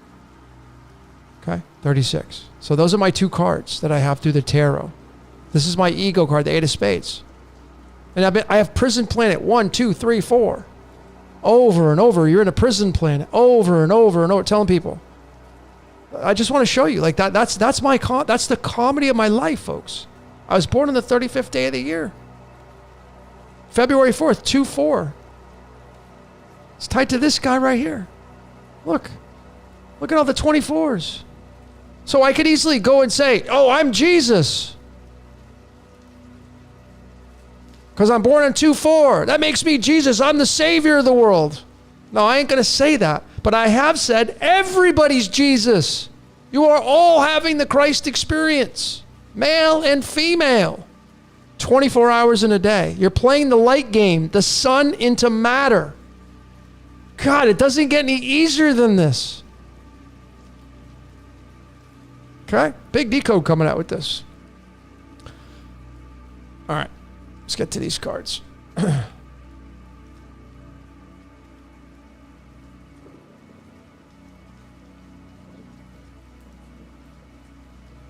I'm telling you, ladies and gentlemen, if you can get past the whole blaming and, oh, it's the Masons, God, that's so... And not getting triggered by it. Because you'll get to that point where you'll be like, okay, I get it. There's value in these organizations. And then you finally start to see, well, shit, they got a thing or two about a thing or two. And then you start to hear people, and if you get annoyed and you're nagged by people constantly blaming, it's that you haven't got an activation yet. Upgrade. Once you can see that there's value in everything in our reality, the good, the bad, and the ugly, and you stop blaming, and then you stop being triggered by people that blame, then you've passed these tests, if there is such a thing.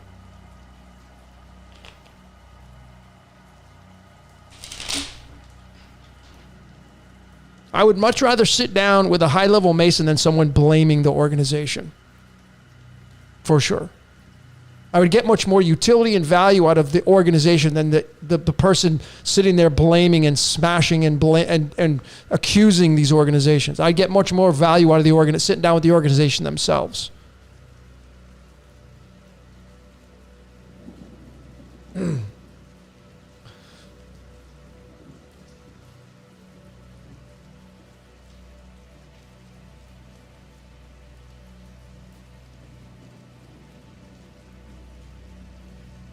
Okay.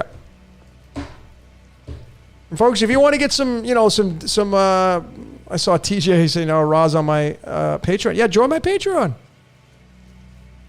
It helps support this work. 5 years of free videos, and I still put them out.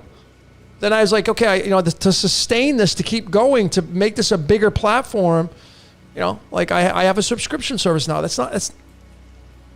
People bitch and complain. I'm like, dude, do you complain when you go buy stuff at the store?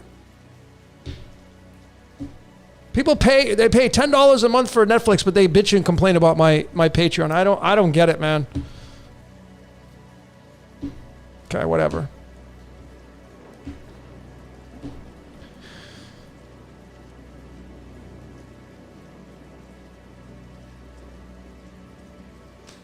All right.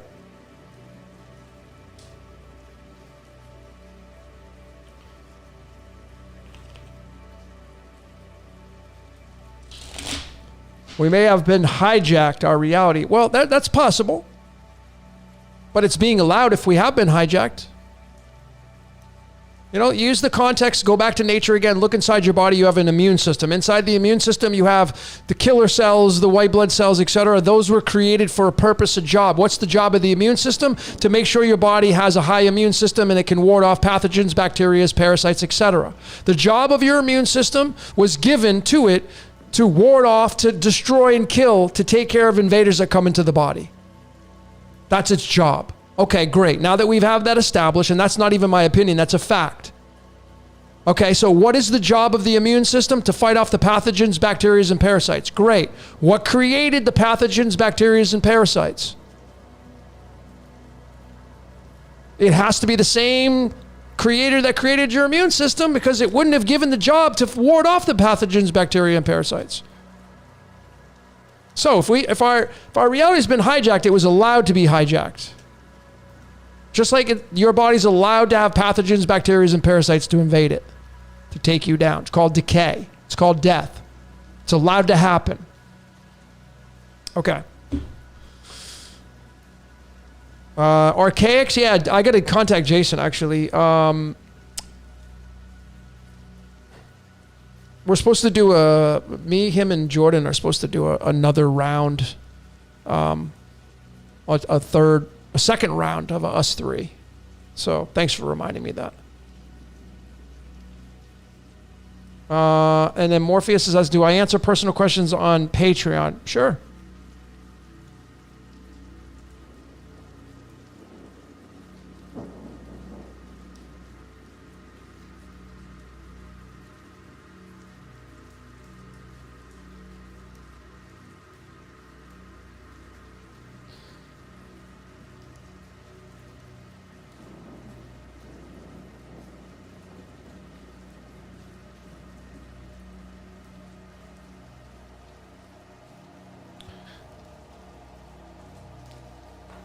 Okay.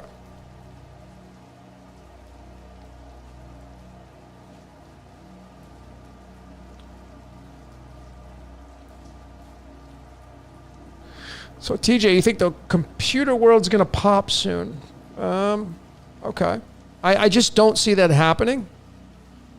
Unless we go back to the horse and buggy age again, which could be possible. But at the level of where we're at technology-wise, I can't see computers being eliminated at this stage of the game. It's still such a brand new technology for us. How do you live without it? Think about this. How do you live without computers and phones and cell phones and communication? How do you live without that now? How do you go about doing your job? How do you go about doing your reality? I just don't see it popping and being eliminated. I just don't know if that's even in the equation. Not for a very long time. Not for a very long time.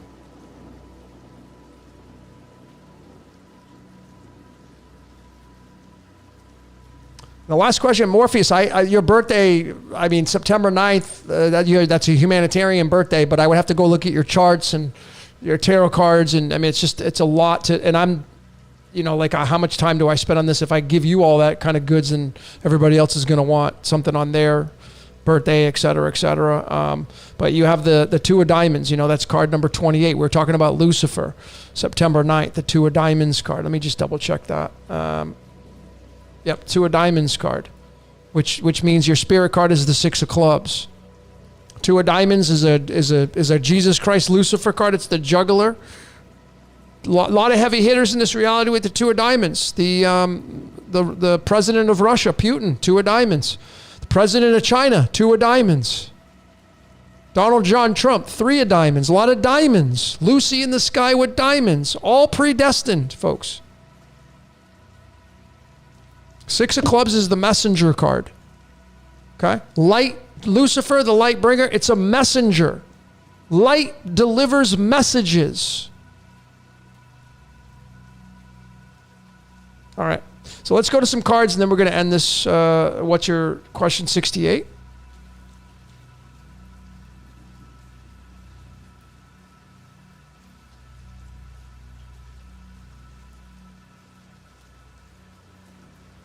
Okay.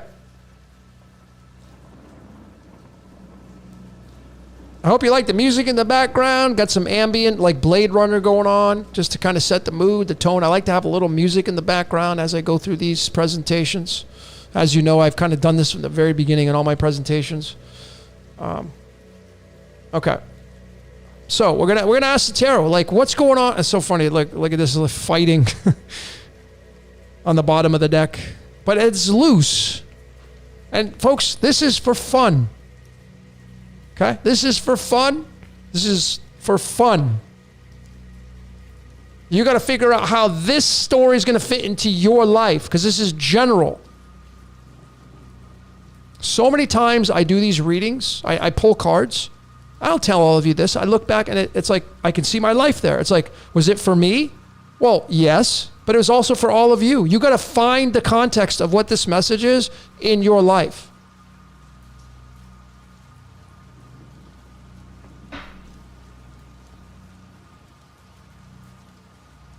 All right. So we're just going to wing it. You know, like, what's going on in our reality? What's going on in our reality? What do we have to look forward to? What's going on here in our reality, folks? What's going on in your reality? Maybe this poll will be specifically for you. Like, you'd be like, holy shit, that was so spot on for me. Okay, what's going on in this reality?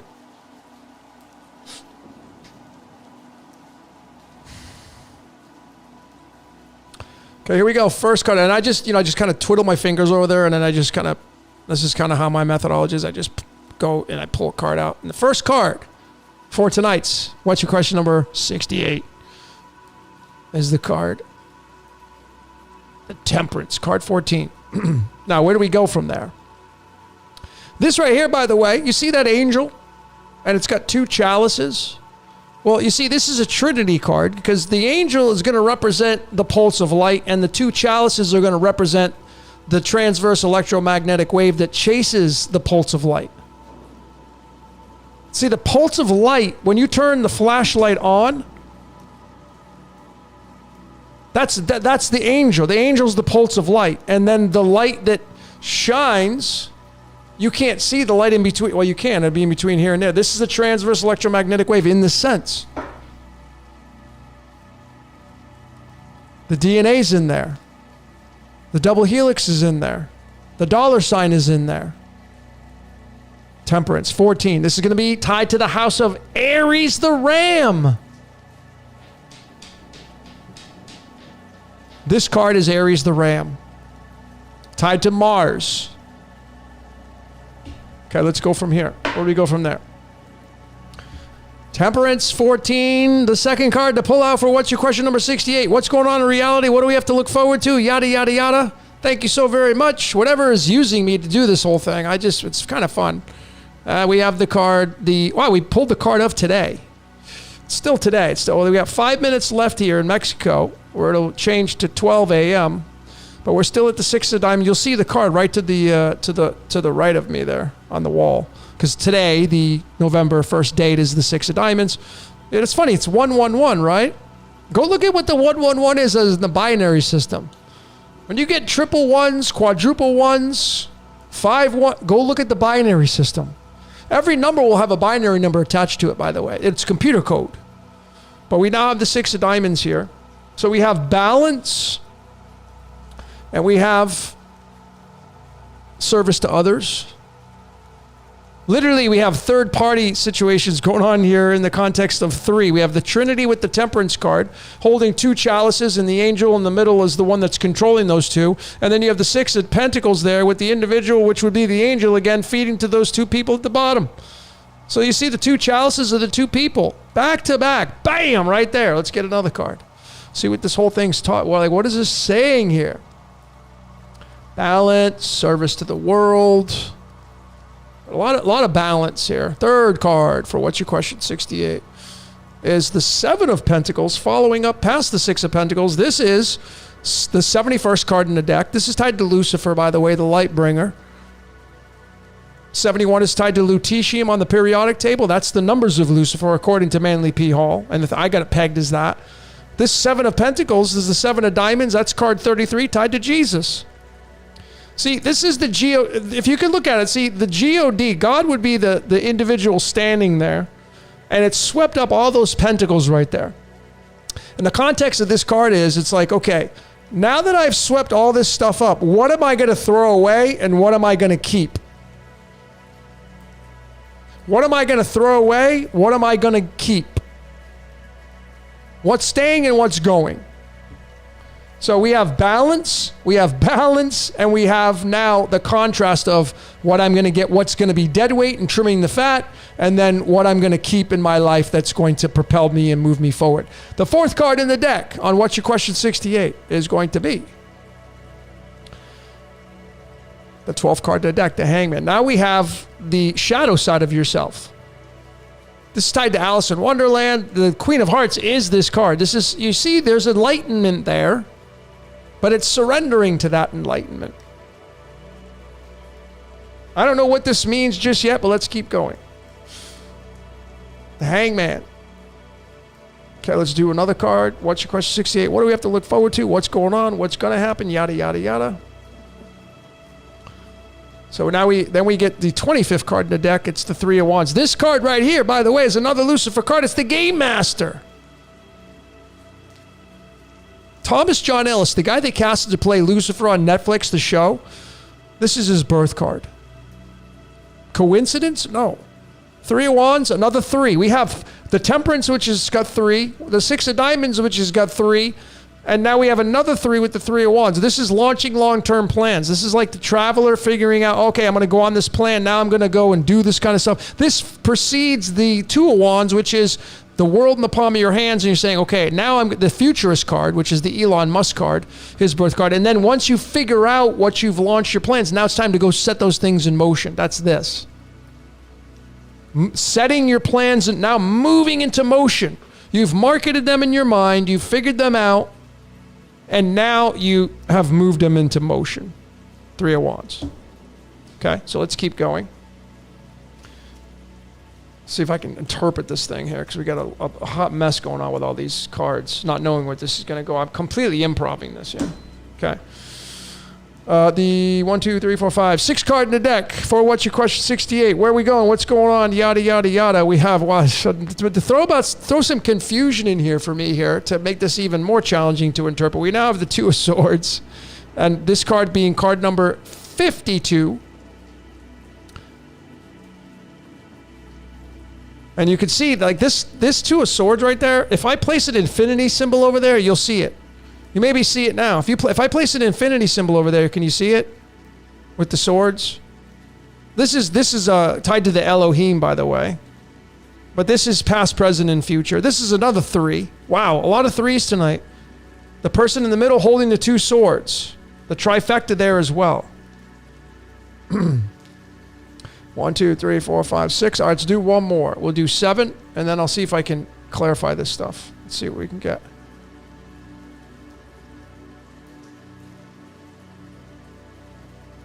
Last card. What's your question 68?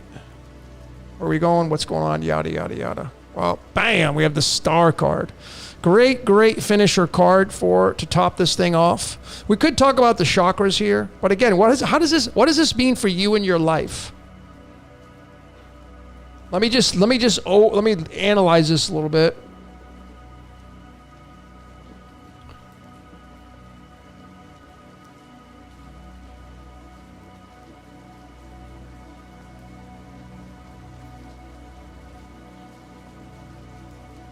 Okay. So I'm going to use these. I'm just kind of intuitively getting, I'm going to use these tied to the chakras, like 1 through 7 here. So the first chakra, the root chakra, is the Temperance card.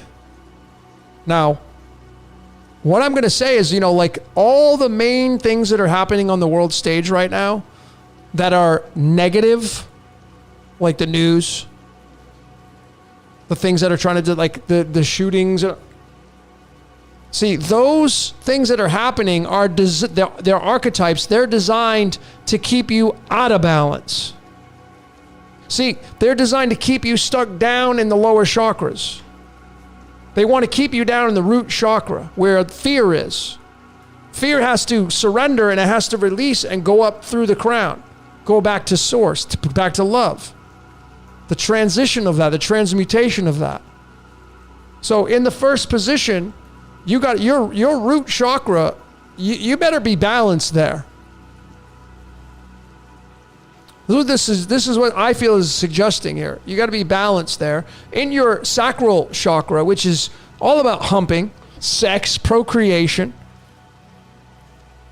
you have another a balancing card, the 6 of Pentacles here. And, the second house of procreation, or the second chakra of procreation, being the color orange, being another very active kind of situation here, this is clearly saying that service to others is the way to go.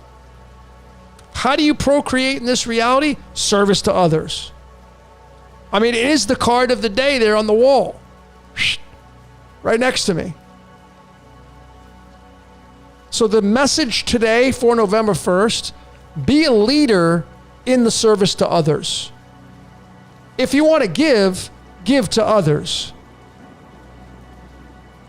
Like, when I came on here tonight, do I get satisfaction out of doing this? Of course I do. I'm in my wheelhouse. I love doing it. But the main intention is service to others. I'm trying to show all of you certain things to think about to level up and have DNA activation upgrades to better your life. I may never ever meet any of you in life, but if I made an impact on some of you out here, great. Then my intention got fulfilled. Service to others. The third position, which is your solar plexus, the color yellow, your gut instinct, is telling you to review your life. Review the things that are perhaps down in the lower chakras. What is important to you in your life? What is important? Because I'm going to show you, I want to show you the contrasts. I want to show you, this is the 71st card in the deck. This is really important. So hang on. Let me show you this. There it is. Look, in the tarot, how beautiful this is. Here they are. These two cards right here. The Seven of Pentacles, card 71, is the 20th prime number, and you take tarot and you move it into mathematics and we see what that card is? The Judgment card. Now, what does judgment mean? Typically, people say, oh, I'm being judged. No, judgment means graduation. 20 means graduation. So if I ask you, hey, are you going to graduate? I hope your answer is yes. You should be saying yes right now. In the context of graduation, if somebody says, hey, are you going to graduate from this reality? Yeah. Are you sure? Yeah. Making sure all the boxes are checked off. If there even is such a thing as graduating. But we're having fun with this. If you want to graduate, you got to figure out at the top, 71, what stays and what goes. Some of you have to get rid of shit. Some of you are too heavy in materialism. Some of you are too heavy in your mental realm and need to get rid of some of your mental states and your mental beliefs and maybe move a little bit towards nihilism. It's okay. But this is clearly the 71-20 axis right here in the tarot, and it's in the third position of the solar plexus, which is your instincts. How do you feel? If you do it from a physicality, those of you, this message is not for everybody. If you have digestion problems, this is your time to get balanced. If you're not regular in your bowel movements, I'm just going on a different layer here that may pay homage to your life particularly. I'm trying to get as many layers as I can. If you're not regular on your bowel movements, you're not balanced. You got to get balanced. And what does this mean? This means paying attention to yourself. This right here is your instrument. And the first area of digestion is the solar plexus. So you got to figure out what's going on inside your stomach, because if you don't do that, you won't have graduation. So if you're not regular on your bowel movements, this is the message for you to get busy with it. Figure it out. I mean, I'm going to be doing this watermelon thing. I haven't named it yet, but I'm going to do it. So if you have access to watermelons, man, you may want to join in. I'm telling you, it's a game changer. It will change your bowel movements. I promise you that. But for physical, this right here, like what habits are you doing in your digestion that are shit, that are garbage, that are not going to make you graduate? And the graduation means the regularity of bowel movements. From a physical standpoint, that's what these cards, that I'm interpreting them that way. So if this message is for you, if you have issues with your bowel movements and you ain't regular, you got to freaking fix it. You got to look at your life and say, okay, what things am I doing habitually that's causing my beaver dam to back up? You got to figure it out. And then if it's pertaining to your mental state, because the second brain is the solar plexus, you got to figure out what you're holding on to that's dead weight, that's causing you to not graduate, because clearly this is the graduation card tied to that card. So I'm giving you extended aspects of it. But that's the third layer. The fourth layer is now we're talking about the heart space. We get the hangman, the heart chakra. And do you want to get enlightened? Okay, great. Well, the way to get enlightened is to surrender to love, because it's in the fourth space. Surrender to love. What does that mean? Well, what does love mean to you? Some of you may need to reconcile with somebody who you have some resentment with.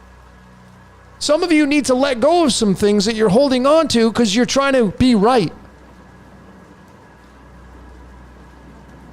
Some of you are angry at people, and you're not living from a space of love. You're living from a space of trying to be right. You're sacrificing love so you get the payoff of being right. That's landmark. I'll say that again. Some of you sacrifice love in your life so that you get to be right. Prove somebody else wrong. So you say, oh, I showed them. Some of you need to get rid of that. You want to get enlightened? You got to surrender to love. That's in the space number 4. That's in the heart space. Surrender to love, man. Love wins in the end, always. Darkness can't win in the end. Evil can't win in the end. In that cycle of love and fear, it can't. In order for the game to keep going, it needs love to keep going.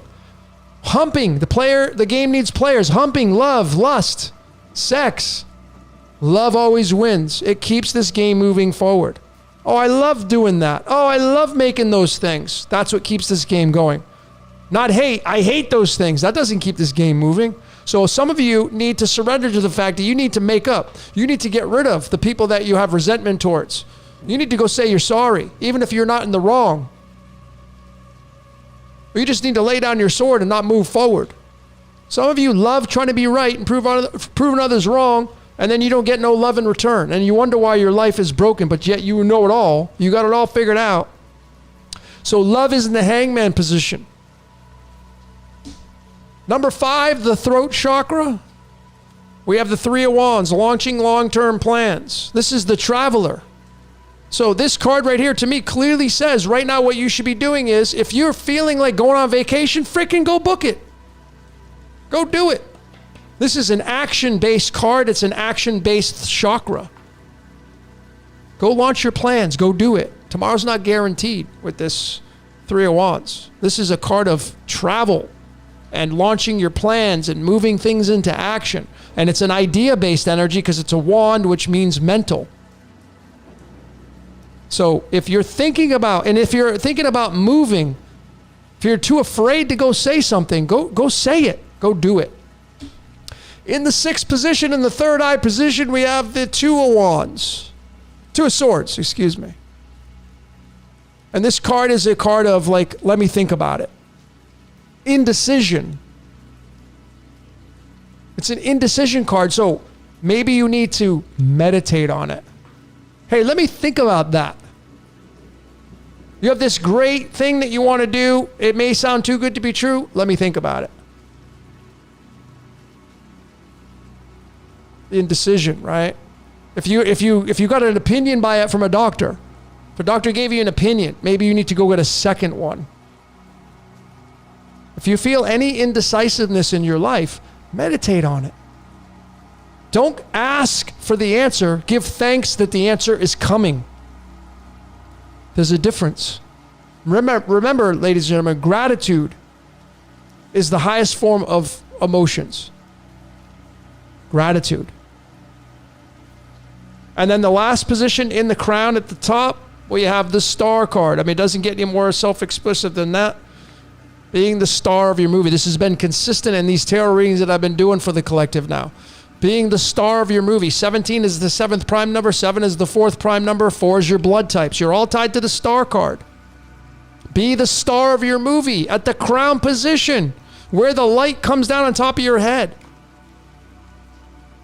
So we have balance, getting into balance, figuring out what's staying and what's going, surrendering to love and moving towards love, being action-oriented towards love, speaking those things into existence, maybe thinking about it when it comes to big decisions in your life, and then at the very top, the cherry on top, bam, we have the star card, which is getting out there to be the star of your movie. How do you do that? What's one of the requisites? Turning off the bullshit static on the world stage. That doesn't make you a star in those movies. It doesn't for me anyway. I don't get to be a star in that movie. Even, I was watching this guy. I'm not even going to say who it is. Some of you may know who this guy is, but anyway, this guy who went to prison for a while, and then he got out, and now he's like, he used to be this big drug dealer, and now he's like making millions of dollars a month doing stuff on the internet. And I'm watching the interview, and I'm seeing like this guy he's really playing the game. Like he is heavily invested into the game. He's all about show me the money, buying things, materialism. This guy is living out. Literally, he's truly freaking dialed into this star card right here. How could I ever look at that guy and say he's wrong for what he does? And I certainly catch myself like leaning towards judging this guy. This is me being consciously aware and being completely authentic and honest with all of you. This is me saying like, this is where my level of existence is at. And then I'm looking at this and I'm like, I'm not doing that. I look at someone like that now and I tell myself, man, that dude is being a freaking star. Doesn't matter what I think about this person. What my opinion means nothing. I look at someone like that who's heavily playing the game, and I'm not doing that, right? But I look at that person and I'm like, damn, they're freaking crushing it. Is that wrong in the context of living out a certain layer of life and either playing the game or not playing the game? Folks, you're going to play the game no matter what you do. You have to. I don't think there's any way around it. Yes, you can live a life of nihilism and getting rid of all of your beliefs esoterically and all stuff, but some of you are born to freaking crush life. Is that so wrong? Is it so bad to make millions of dollars a year? Only if you say so. So, to be the star of your movie, you need to turn off the static and you need to pay attention to your life. And if you are going to look at somebody else's life, look at it in appreciation. Somebody that's crushing life, like this guy I talked about, like I appreciate and respect him being a star on the world stage. Doing stuff I ain't doing. I'm like, oh, that would be pretty cool if I had that. Like, I wonder what life would be like if I had that. So, being the star of your movie is kind of the highlight here. It's been the highlight for these readings for the past few months. We've kind of pulled this card many times. But I think at the very bottom of the reading here, the root to the crown, we have the contrast of you got to be in balance to be the star. Some of you are not. Some of you are not balanced. And you know you're not. And you don't want to do anything about it. So this is your message to you, for all of you here. Maybe you got a different interpretation of these cards. I'm gonna do just for fun because I'm like I'm gonna do one card for the cards of illumination, just to see kind of what a final message is here to end this thing off.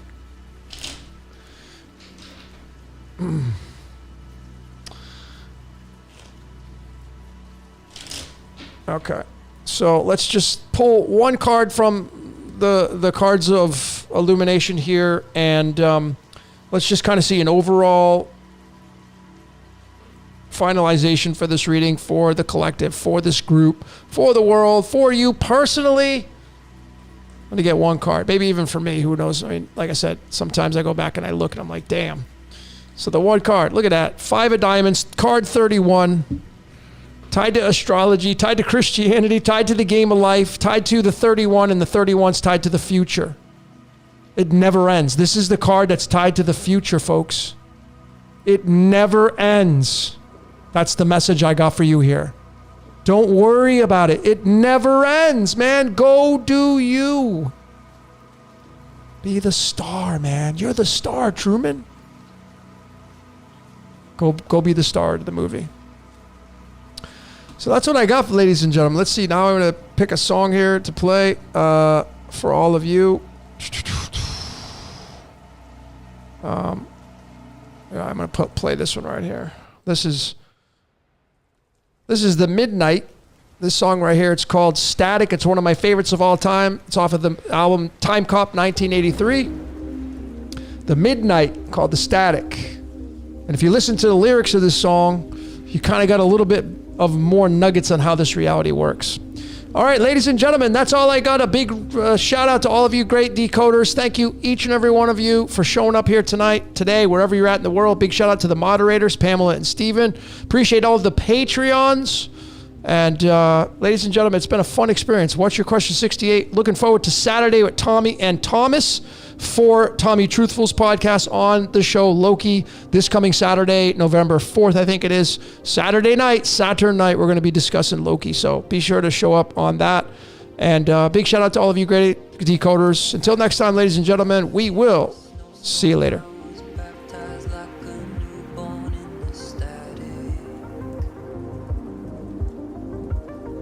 There was a voice inside